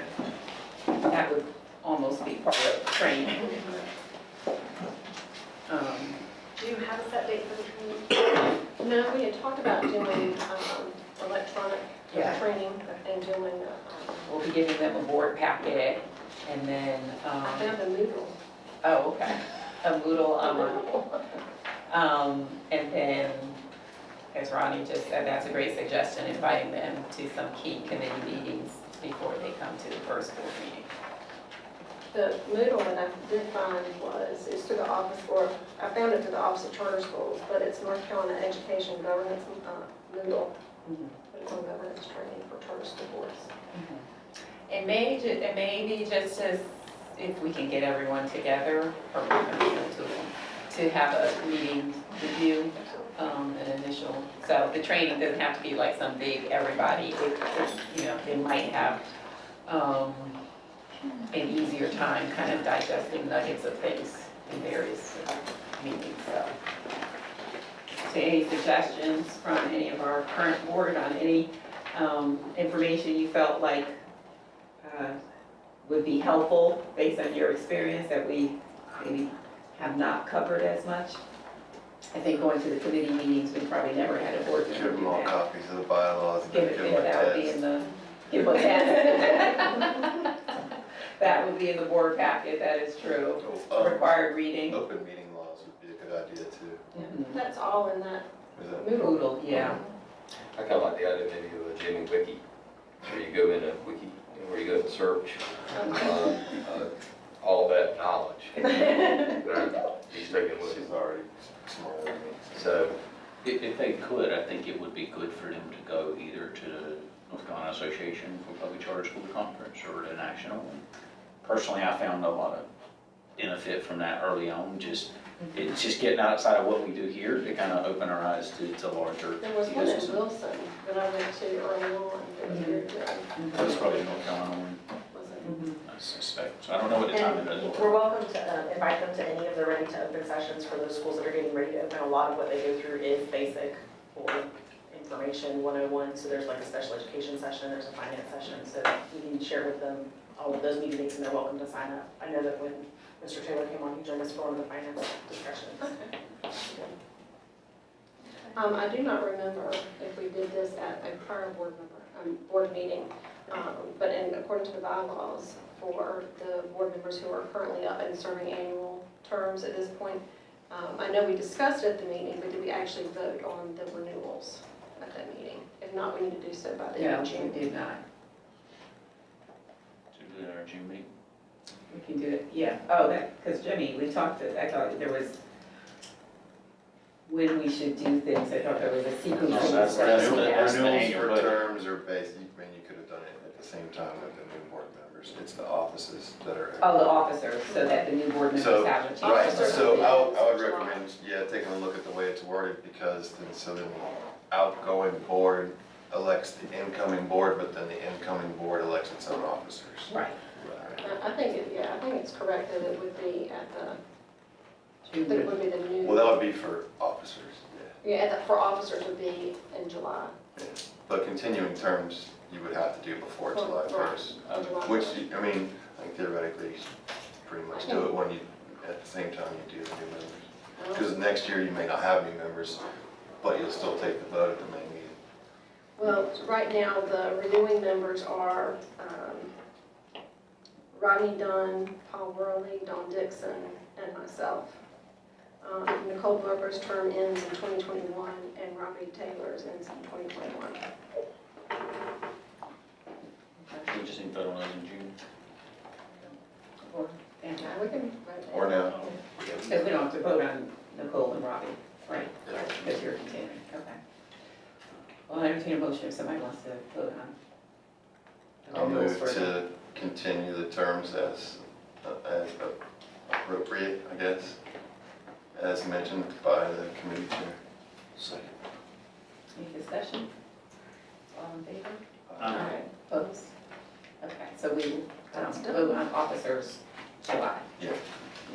Because you want your new people there for that. That's good.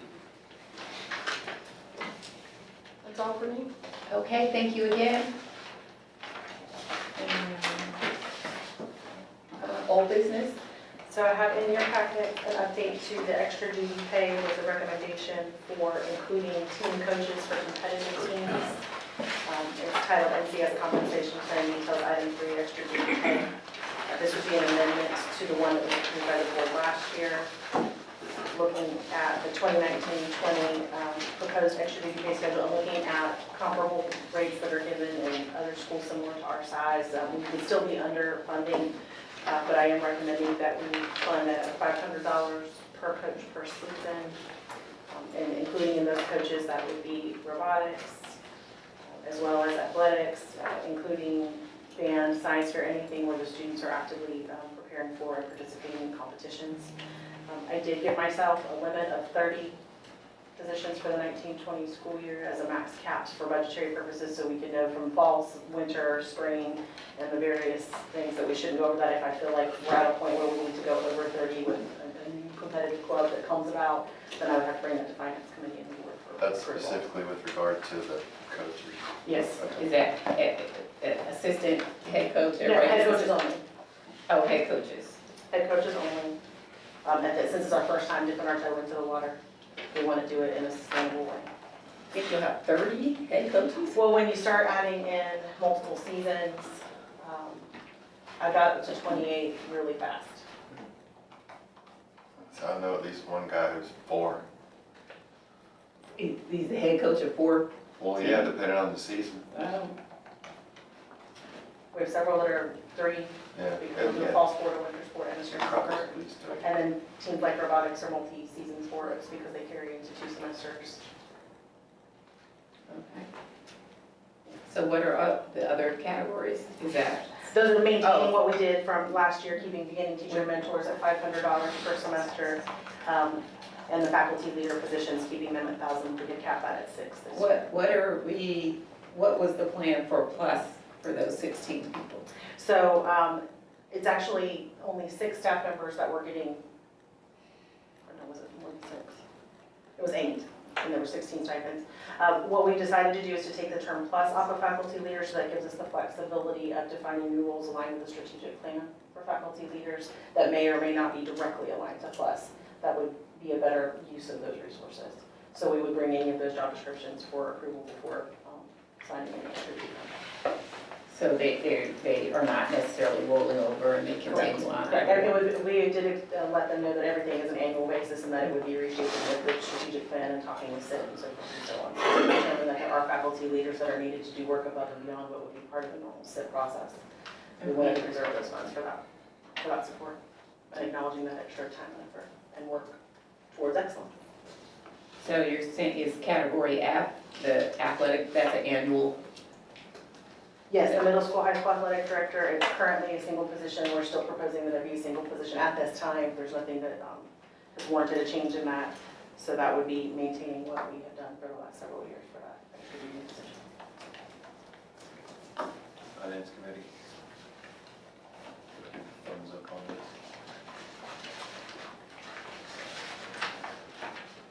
It was presented, it says it was presented, but it doesn't say Initially, it was approved, presented, so- no, it was not. It's been discussed for several months. So is this something where no one else may have the opportunity to be any of these things, even though it's annual?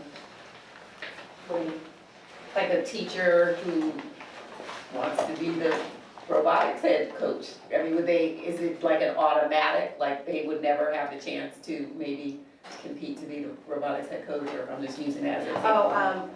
As with all coaching positions, it's an annual agreement, so each year there would have to be a selection process. But this would tighten that up, because in the past, because they were completely volunteer positions, we didn't really put them through an application process. So by going through this, we would actually enter them into, all right, anybody who's interested in doing this, please apply, and then based on credentials, someone would be selected. An evaluation of how they did. Yes, yes, there's an agreement that they sign that says they have to participate, meet their participation standards, you can't start canceling practices all the time, or you can't not show up at planning meetings, et cetera. And that based on, we haven't put in there because we've not put coaches in before as any kind of performance standard, but I don't know if that's arbitrary or not. For a startup club, for example, if it's their first time ever competing in a state level competition, I don't. Well, I mean, not performance of the club, but Right. performance as Yeah, oh, yes, as a head yes, coach. yes, So yes. if they're Yes. an athletic head coach Right. and there's Are they lots of adhering to the core problems, or values, are they? they're not adhering to compliance things Correct. or whatever. Yes, So that's that- all. So they're evaluated every year Yes. in order to get this stipend. Yes, yes. Okay. Or every semester, depending on the Or every nature of the semester. role. I think it's, so you asked the question, you mean from a finance committee perspective. You can afford it within the budget. I just hate to say, and again, I'm trying to get us to a more planful, proactive way, is that until I see priorities for a strategic plan, it's hard for me to say I would sign off on spending the money. I would say the structure, yes, we vetted and the structure seems legitimate. The amounts that would actually be realized depending on the names and the number that she ends up proposing as part of the end of year budget that we have to do by next month. Until you see that against the priorities, it's financially, I'm not gonna say it is or is not the right decision to make. Does that make sense? Because you're just looking at it in isolation in the context of one topic. Right. That's That's not the way you do proper fiscal planning. So I do have one question. So just to be clear, for the recording, this extra duty pay only applies to paid staff. Yes, As an this is extra extra duty for employed staff. Okay. So everybody else is a what? No volunteers. Currently, still Board volunteers, we members don't have cannot a get money. system, we don't have a system That's for, right. Yeah, we don't. for paying Not even contracted coaches, employees yet in this method. This would only be to do an extra duty agreement for our 10 or And so there A is there not a volunteer- head coach that is a non, Yes, employee? and they do not get compensated under this. even though they're the head coach? That's right. Could be the head coach, okay. So, and. And why don't we have a structure for that? Because that is very normal. We don't have, as a school, we've not done contracted payments, so we can bring that as the follow-on to this. The question was first, just, is this anything we want to do for our existing staff? And then the follow-on would be, what would the structure look like for an outside? So, and I think it would be helpful that whatever we actually, when we actually approve the So yes, contract. there's an idea for that. It's just, it doesn't fit within this description of our fiscal policies and procedures and compensation. But when we'll have to approve these contracts just like we did for the other ones. Sure. So when those names and numbers are brought forward Oh, for extra duty, yes. for extra duty pay, I think that's I'll when bring we it to you should, as a slate. that's right, that's when we should look at the affordability within the bigger construct to make that final decision. For the definition of teams, I think it would be beneficial when you bring those forward, to actually list those all out, what Yes. those teams are, because I'll be honest with you, there's some things like, I heard some reference that we have to have teams named a team because of, I don't know, is it Title IX or whatever? Certain things. Yeah, certain, so I'm just saying, we need Well, and to, also the way they're defined in their bodies as well. yeah, we just need to be Title IX careful. references equal opportunity for. In all if you areas, offer it's not just passion, athletics, that's yeah, just one that's area. not Yeah, but necessarily- we just need to be careful that the scope of a team is not, I've got one person that's doing one activity and because of some legislation, we have to call that a team and we got a head coach. No, come on, I mean, that's not the spirit of what, Understood. so that's why when we have the list and we all look at it, Yeah, so in reference, you have 4 track teams, but they're operating under one umbrella. So the one coach is exactly. Not really, necessarily. could be getting paid 4 different Right. situations, but really they're running one team. That's all. So we're using the system. Same thing for robotics or band or whatever they are, I don't know what the internal structure is. So Right. just when you bring them, make sure we bring the whole Yes, list so we yes, all see what yes. And it's, we approved it one time and we are all transparent about Yeah. who it is and what it's for. And so you're saying that, oh, you have 30 competitive, like,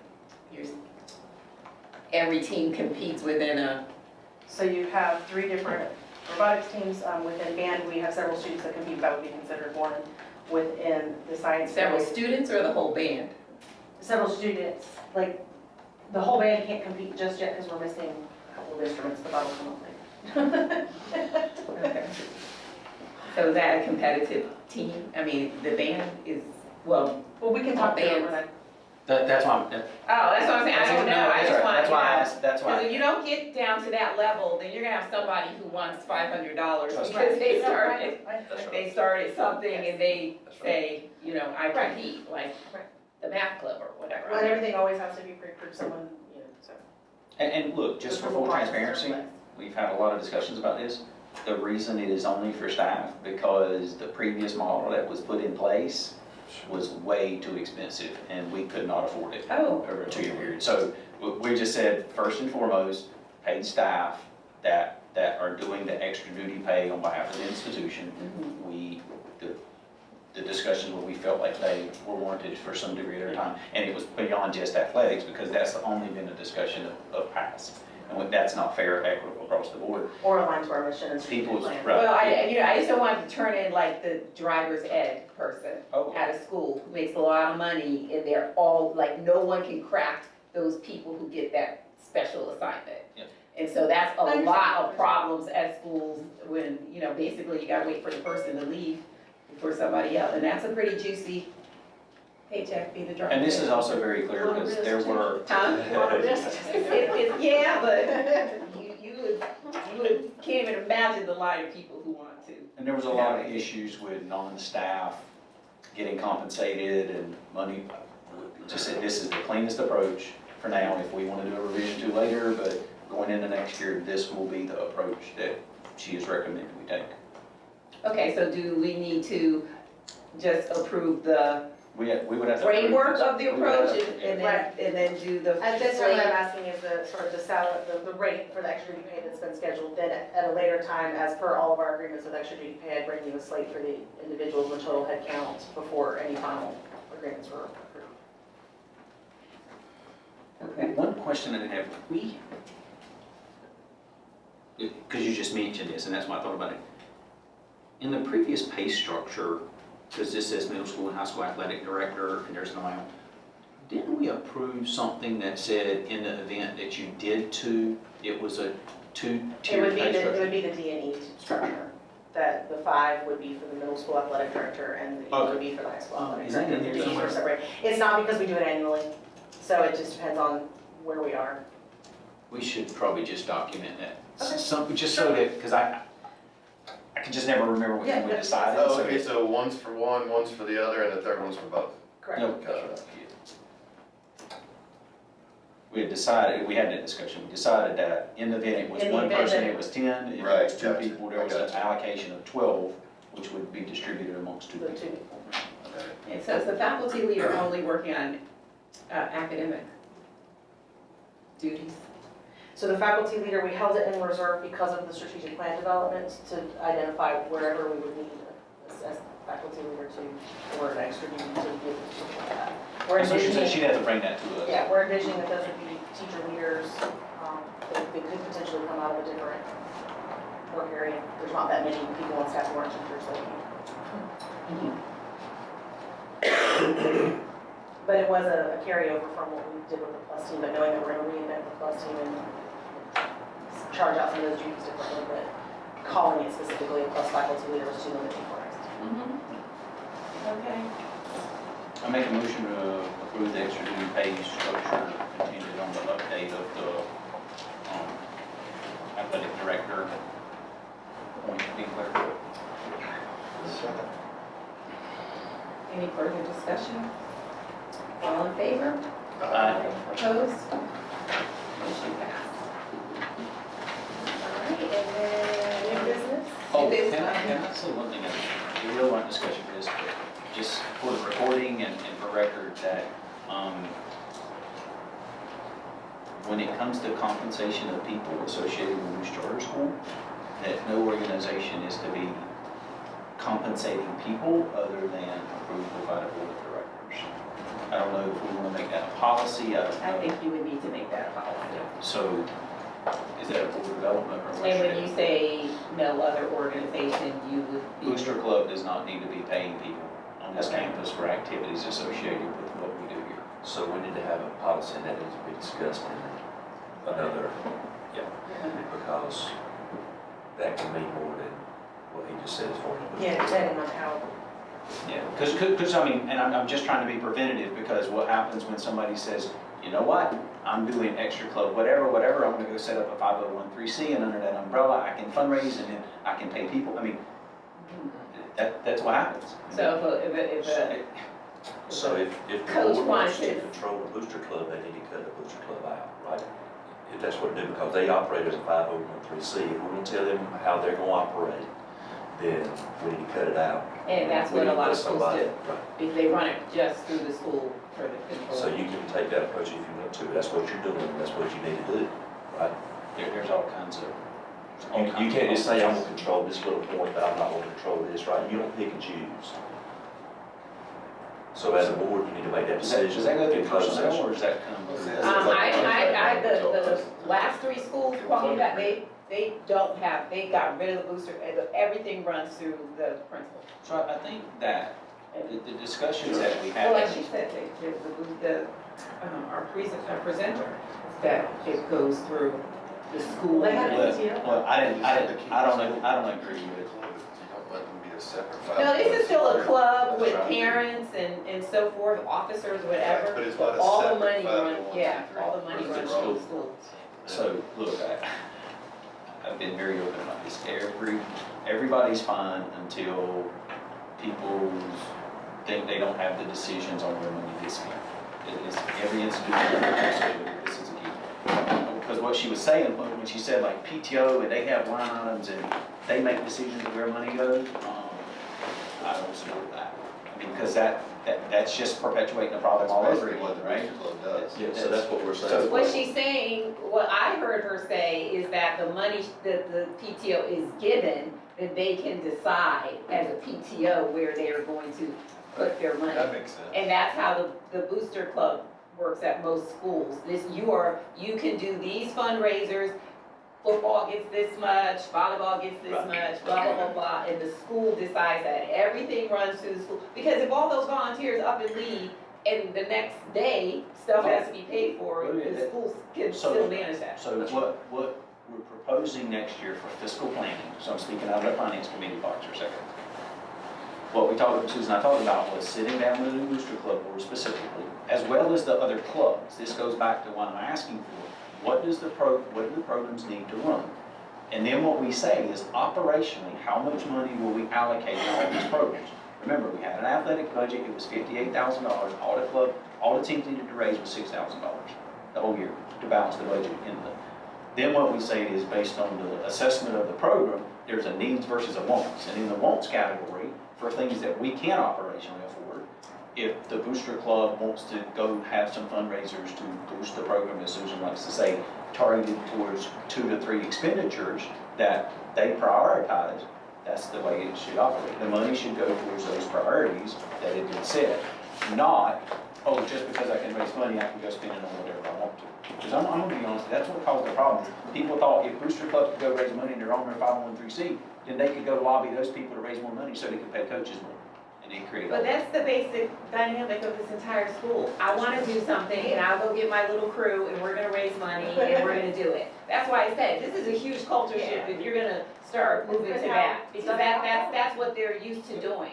They don't hear no, they're just like, I'll just go and, But what it did you say, includes or? making the booster club, like you said, the PTO, they get money from the school, Yeah. and then they decide how they distribute, I mean, and they need a process, just like he's Well, talking what about. we really, I think where we can really work together. Look, I'm optimistic about where we're going. We've hit some roads and bumps on the way, but is if we have a common planning cycle with the groups as well as robotics, I mean, it says, here's what you need to run, and we can fund all of that. And man, it'd be really nice if we had these couple of things across the programs, and everybody could go work to raise money for those. We get all the drama out of the system around people that think they have the decision on where the money goes. I'm telling you, that's what caused this problem. It's not And if raising I may, money. People think they have decisions. But that would alleviate that if it goes through the school. That's That's exactly right, exactly because, so I'll use you a good example, okay, so I coach high school girls. The high school girls did not ask for varsity girls a single dime of money last year from the Booster Club. So that's why I'm saying it runs through the school, you don't have to worry about that option, right? So, Here's your money for you know, your there's a year where there's girls. a uniform trade out, whatever, I don't know where the money goes, it really is not an issue with me. Yeah. I know they spend money, I know they raise money, but what I'm telling you is there has to be some equity as far as the way things are done. And that's what this helps with. That's why I'm saying we need to look at structure. If we're going to change, it has to be the same with robotics and Oh, yeah. everything. Right. So there's a way of doing it. And then we have to educate the people that are running it, because you can't just all of a sudden say, well, you're going to do it this way. Because Jim and I might not know how to do it that way. Right. So we have to be a It's a team. dialogue, it's a conversation, it is a cultural shift, but the main point is to be able to support all the things that we want to be able to support on campus That's in a right. way that doesn't create so much anxiety and pressure for everyone, so that when we are doing some high-stakes fundraising, it's really for something meaningful versus just trying to stay alive with your program. We want to take that. Or approach. fancy. Right. Let's Yes. be clear. Some of it is they just like being fancy. That's right. And so then sometimes you got a fancy crew, they make a lot of money, then another Right. another team doesn't have, they're not getting as much. So I think it's important for equity, because sometimes some teams get lost just because they don't advocate for themselves, or they don't ask for much, and then somebody else always wants, you know. Okay. So that will start with the athletic committee, subcommittee, or does that have to be a proposal? Technically, that really should come out of like a personnel committee. Yeah. I mean, that's really a compensation related. No, not the compensation, the, Have a little structure. yeah, restructuring the booster club. Well, I think that's pretty much in place. The new booster club board's got to come on. She meets with them in planning for next year. I've just asked from the finance committee that we see a plan in preparation That's of budget. different than the school runs the finance, the budget for the booster club. That is totally different. We will have an athletics budget that actually funds the athletic program. That's what we did that issue. We heard They had that partial. issue. And so they go off on their own and raise money, that's fine. There will be discussions with the new booster club board, Susan, and the research development team about the It could be strategy. that there's absence of policy, there may not be any Yeah. policy guiding us here, so conversations are only gonna do us so much good. Okay, so again, does that, Yeah. having these discussions? Research development and- will have those discussions Okay. with Susan and the new booster club board, Okay, so that it's collaborative. okay. New business? In your packet, you have several new business items. The first I'd like to draw your attention to is a service contract for therapy services. This is a continuation of an existing contract with Carolina Children's Therapy for continued service in both speech and occupational therapy. There are no rate changes, no adjustments, it's just a continuation of our It's got a existing mystery agreement. page. It's It goes from. It's kind of backwards. It's on the first page of that is on the back of the Double-sided. extra duty page. Are you looking at extra duty pay? Yeah, there's extra duty. Flip it right page, over. There's the front page. That's And the then first bottom page. of the page, it says, speech, language, and occupational therapy services consistent Oh. of, but not limiting to. You know what, in the comma, original, And then it goes it was shall double-sided. Yeah, so there's. And I got copied as a single side. So on the back, it includes evaluation service, documentation, service planning, consultation with staff and Oh, so this administration. one's- So it's a 3-page document. Oh, gotcha. You're I only got missing two then. page 2 because the original was double-sided. Happy to pass that around. Okay, so that is the last page That's of the it. second page of the document that goes between the two. And this takes us through this coming school year. This would take us through the 1920 school year.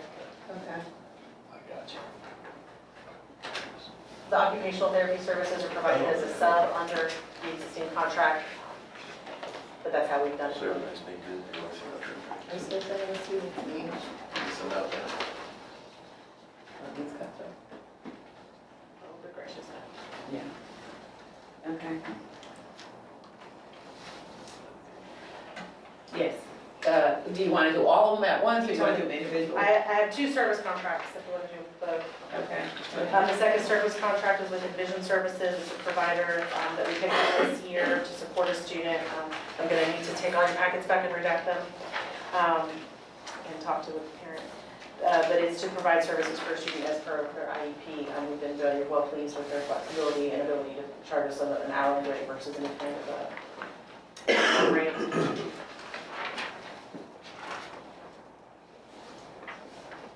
You had previously approved this one in the fall when the student joined us, and we were made aware of this service. Okay, so we have two service contracts. Is there just two of them? Just two service contracts, yes. Yeah, I make a motion to approve the two, updated service contracts as presented. Second. Any further discussion, questions? All in favor? Aye. Opposed? Motion passed.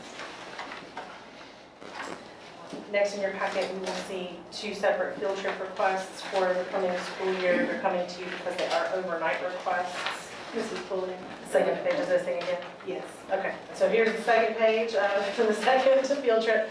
The first field trip is for the 7th grade field trip. I believe this is a repeat of a field trip that we successfully run for the last several years. And Dr. Schwartzlander is present if you have any questions. The second is for the, I just gave my finger away, 8th grade. For the 8th grade field trip, and I believe that's a repeat of the field trip that we've been doing with that. Yeah. Both of them Yeah, align that's to the standards. standards within the grade level, as well as support our core competencies. So the first page said estimated student cost $90, and the, oh, is this? The back is a second different page? one, Oh. this is the, where'd it go? The 7th grade field trip is a single page. Yeah. The 8th grade field trip somehow one led page. with 3 pages again. Okay, I'm sorry. Yeah, 190 for 8th grade. Yes. okay. For the 200. standards, and can we have that kind of spelled out, like what that is? Because when we see numbers, I don't know what They those actually numbers are. submit that to Dr. Schwartz. I do have an educational connections form that they submit to me to validate the trip. If the board would like to see that, I'm happy to give that to you as well. Well, I would just like to see where it has the standards on here, and it's the curriculum link, to know if it is indeed consistent with those things. Sure. We have that form, it's completed, I'd be happy to send it to Mrs. Pulliam to share with the board. I personally would rather see a learning outcome rather than these. That again is on the internal form that they give to me before I sign this permission form to bring to the board. I evaluate that as the academy leader, somebody who's familiar with the standards. It's actually, the alignment. it's an update to the process that we added in response to trying to make sure that we know that the standards and the activities are aligned with what the students are doing. So we probably have not shared that updated form with you. We started using that earlier this school year. That would be fine. I mean, because you're not saying that they would understand every economic activity in North Carolina and the United States by going to this trip. That's exactly correct, that is not at all. Right, so I'm saying, what are the specific learning outcomes that are attached to going to this particular trip underneath that generic 8.E.1? Sure, and again, I do have those, so Oh, okay. I do have those. We don't have them in our fingers this very second. Oh, So we'll okay. get those. But I will share them with Mrs. Pulliam. And I will forward. Because sometimes I think it's hard to make the connection when I read the standard and where they're going. And I'm like, that looks like a little bit of a stretch. So this one, I'm still trying to process what's on the document, but on the one that says 7th grade field trip, it says source of funds parents. Right, That 8th grade field trip, right, that is the second page of the 8th grade. source of funds. Right, parents and hangout proceeds, I was gonna ask that too. what are hangout So they have an proceeds? after-school hangout where it's like $5. First of all, who wrote this? Well, again, it's, Okay, so when we're talking about operational excellence, then we don't expect to get stuff with typos from a teacher. okay, I will let them know. I mean, do 2 or 3 after-school hangouts. Oh, So, I mean, if you give a child back, so if you count that for grammar or whatever, then we should be looking at things that are not appropriately presented to us. So, the thing on the, I agree, Operational excellence. I agree, so we postpone it next meeting until we get the typos corrected. The, on those sorts of funds in, so like the hangout thing, This is their way of officially requesting a fundraiser, is by putting it into the field trip activity form all in one. I think we need to take that out. It's a big, it says fundraiser activity. There's like 4 things that this form could be. Should we just say, We've been debating it, we've had it that about seems like a before. lot. I'm okay. I don't know if I want to get into all the sausage grinding, total pieces of it. I mean, there's some of it that I've got, as I think through this, we need to look at what is the vital information we want to have. Right. Because there are going to be decisions that are made in the assessment of this and working with the individual teacher. Because at the same time, we're going to trust them to actually go on the trip and go and do these things and not go to the beach or something too. So, I mean, it kind of comes to a point of where do you, Yeah, I Where do don't you need to draw the know their line? itinerary every single minute when they're there. But I think there's some liability issues when you Yeah, have yeah. students on, taking transportation. There's some cost issues. When we're just talking about, if you really start from kindergarten up to 12th grade, how much a parent spends in Yeah. field trips. Yep. So I just think there's some, which is kind of how we got to this form being a little bit more formal because it was kind of coming in chunks and pieces to us previously. I mean, it's like anything else, really. If you're gonna approve something and there's financial implications or budget, you ask me, hey, is the finance gonna be looked at? I mean, if there's anything where people are gonna ask parents or do activities to raise money, it should be vetted by our resource development committee for fundraising so that they can start to inventory all these things. Because here's another one out here. So you're saying that like this 90 from the mom would be a part of the pass-through of what parents are paying for? I'm saying this one that says student cost of 90 for 7th grade, when I see that, I said, okay, they're not gonna ask anybody, they're not gonna do any kind of fundraising, they're not gonna ask other people for money to go towards this in any way, shape, or form. And then when I flip to the other one and it says hangouts, I'm like, Hangouts. okay, then they're gonna have to advertise, they're gonna have to ask people, and somebody else is gonna have to pay money. After school hangout, that costs them $5 to It's a go. modern version of an after-school dance. They don't play tennis, they want to like, they play cornhole and. You gotta pay $5? Trying to raise money for a field trip. No, In candy bars. I can't afford any friends. I can't hang out. And I think it just goes back to this bigger discussion I keep wanting to have is about, if you total up all these things, how much money are we talking about? Oh, they do a lot of field trips. I think parents pay a lot. I know, but how much money are they raising to offset cost? Not parents contributing, Oh, how much? do they have a, That's why I'm asking the question, because again, if it comes up to be $5,000 for the whole year, to make it equitable for field trips for people. we don't This get one's actually any 15 kind of grand. report afterwards that says this is how much money we actually raised, and so then it wasn't $90 per student, only ended up being, we never get any other information. Actually, They could have made a whole bunch of money. The 7th grade trip is $90 per student with no ask That's right. from anyone That's right. else. The 8th grade trip, Mrs. Cole has the data, if you would like to see the data about how much they raise and offsets the cost of the trip. That's We right. haven't been asked to present that, therefore you don't have it. Yeah, so it offsets the cost of the ride the bus and that type of thing. Correct. Ms. Cole takes care of all that. So if you would like to see that data. Well, because I Well, think so this that's is part of the approving- fundraising. Because this is approving Well, a that's part field of trip what and a fundraiser at the we're same talking time. Well, That's what yeah. they're saying. And so the next time And the robot team needs to go on a field trip and they want to sell some candy bars to defray their costs, then they're gonna put that in their field trip request as well.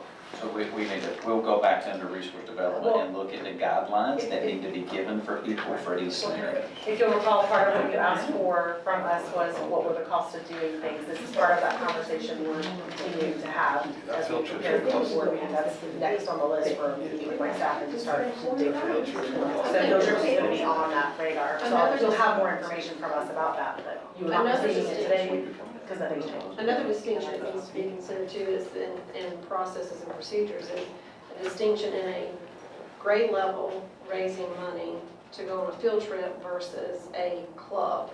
I think, then we may need to look at that in distinctions as far as processes and procedures. The goal is to have guidelines going into next year. And so I don't know any other way to say it. We cannot keep going to where anybody can raise money just because they want to do something. And this situation clearly is not that. It's very targeted, very specific, and it's part of the culture that we've had leading up to now. So the question we have for the board is, do you want us to postpone? Well, what I'm saying is, that's why I said, or is someone, Right. because if our presenter says no Right. fundraising, and we just, everything goes through an annual ask or your big Right. gala or whatever, that's Yeah, gonna that feel decision. very uncomfortable to a lot of people, because they wanna go and do what they wanna do, which is fine, but we can't, it seems like we can't have it all, Look, everything can't be done the same. well, I think that we should, as we look at the guidelines, what I like, and this was actually one of Susan's ideas, was that for things like this, if you plan up front, you can give them guidelines where they can go raise additional money, but it doesn't have to be on the backs of the parent and the stakeholders that are right here closest to us. They can go have a car wash in Clayton.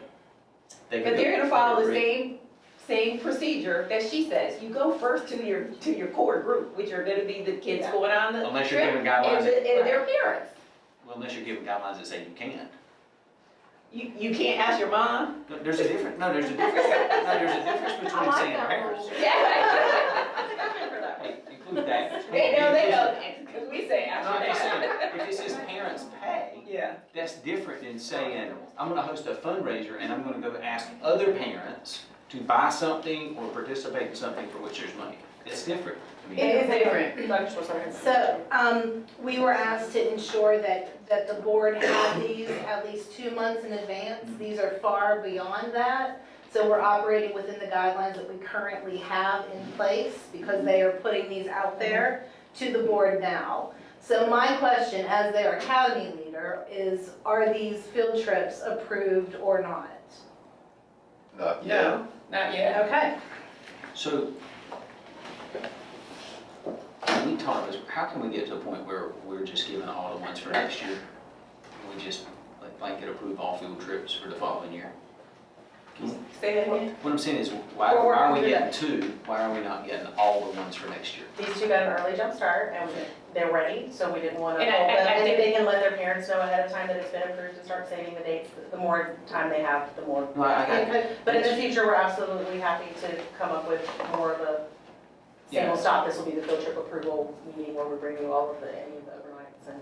Yeah, I just like, when we end the year, I would think we would know the field trips we want to have for next year and just do it as one batch approval process is all. You don't have many that are overnight or out of state, so these are the two major ones, and I think sixth grade's already been approved. Sixth grade's already also been approved with these same guidelines, with the fundraising that was already on the field trip one. Right, I just think we're revisiting that in our discussion, Okay.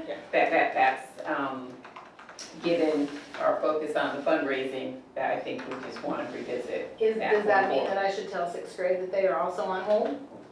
They've already. They've already been approved.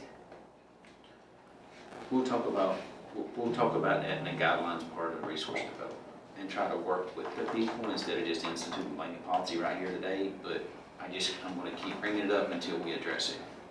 We've got to have guidelines for people that are trying to raise money to either offset cost or do something they wanna do. And without it, we keep getting these discussions.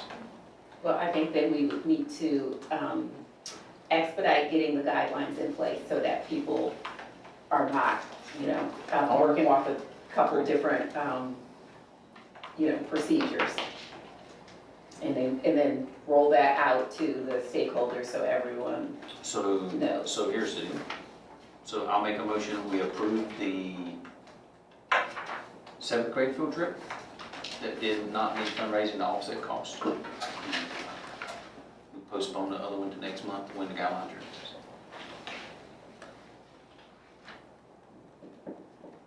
Well, I would if we second a are motion to approve the implementing- 7th grade field trip, Mr. Chair. Not the rest of that. Yep. I'm not dealing with the 8th grade one right now. I'll Okay. accept the motion. I'd second the motion for the 7th grade field trip. Okay, so if we are at the next meeting revisiting and implementing new rules at the next meeting, then the application will need to be resubmitted. under the Trying to new- put 8th grade one. I don't think that's initially fair, but that's my opinion. Well, because the seventh has no fundraising attached to it. I know, but we've given them the structure and we've given them, these are the policies and these are the procedures and we've told them this is what you do. They did it. And now we're changing it after the fact. Which, the eighth The grade? eighth grade. The eighth grade is not being reviewed because they gave us an application with typos. That's why.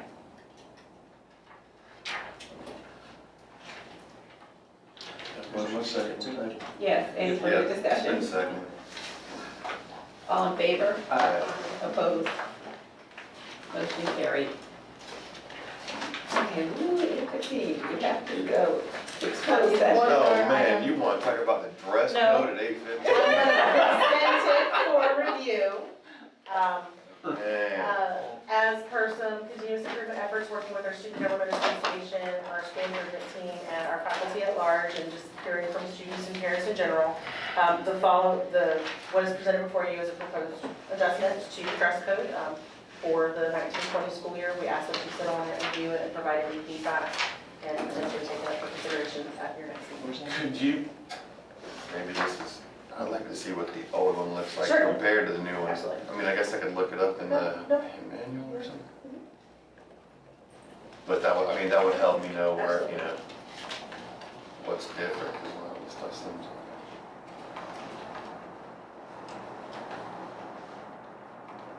Unless you have any immediate questions, we would just ask that you send your How exactly are you making sure the dress code will be enforced consistently? Because I think that was pretty much a, That's an administrative oversight. And I have trouble with the holes and pants above the knee. Or not- Well, I guess if it's above the knee, because my son's pants are always have a hole in the knee. And he gets them here at school. So, I'm not coming to him every day. sunglasses inside the building should not cover the eyes. So, Headband. I think is what I was trying to address. There's someone's got it under their hair. As a headband? But again, I just think it's interesting from listening to some of the younger kids' perspective, so that the academy leaders are aware.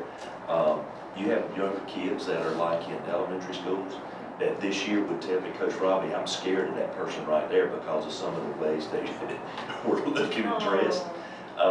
So I just think, I get it that we're trying to let people express themselves in whatever manner that society sometimes decides to, but we have to be cognizant about, we are a K through 12 campus, and we need to be aware that, you know, it's okay to be conservative sometimes. And that's my perspective, but I'm just going off of these little kids. Because I would never want anyone to get out of a vehicle and say, I don't want to get out of my vehicle right now because that person up there is wearing a foxtail and got all these piercings and all this stuff, because that was intimidating to that child. So there's you some feedback on your inclusion and making sure people feel comfortable at this facility. students out of compliance with dress code will be offered, it's too soft, will be required to change into provide clothing. Yeah. Or you can send them home, we'll put them in a room. You just offer them and let them stay here, or we'll send them home. what we're trying to do is minimize, just any adjustment in this area was to minimize out-of-class time simply for dress code. So the idea was that we would have some items that students could voluntarily change into and immediately return to class, or they That's could fair. sit and wait for their parents to bring them clothes from home before they return to class. So the idea is simply that, you can't go back to class until you're dressed. And the parent says they can't come, what do we do? When you say tank tops are prohibited as outerwear, what do you mean? Like as their, they can't wear a sleeveless shirt? That's not a tank top, but the idea was that if a student was wearing something that was intended to be an undershirt, that could not be their clothing, but if it was underneath, let's say a gauzy something or other, it could be seen. This was very challenging to. Why can't they wear a tank top? It's been a long-standing dress code. It's already in there, I think. They've already been wearing spaghetti That's why I'd like to straps see and the old tank one tops. to see what's. Yeah, I don't. So I'll forward the Recommend old we one table and this till then. next meeting? Yes. And most of these are, targeted more towards girls, which I have a problem with. We worked very hard to make it gender non-biased. That was a focus of the discussion. We're trying. So this was, it's student Student government. Government Association, school improvement team, and then all faculty were given an opportunity to participate leading into both of those. And actually, some of the more conservative items came from student government. Just be really clear on enforcement. It's not clear on me reading that, which one is. It was presented as an informational item. We have any closed session? Yes, I have 2 items for I consent. make a motion to go into closed session for personnel and administrative discussion pursuant to NCGS 123-318.11A and 6. So,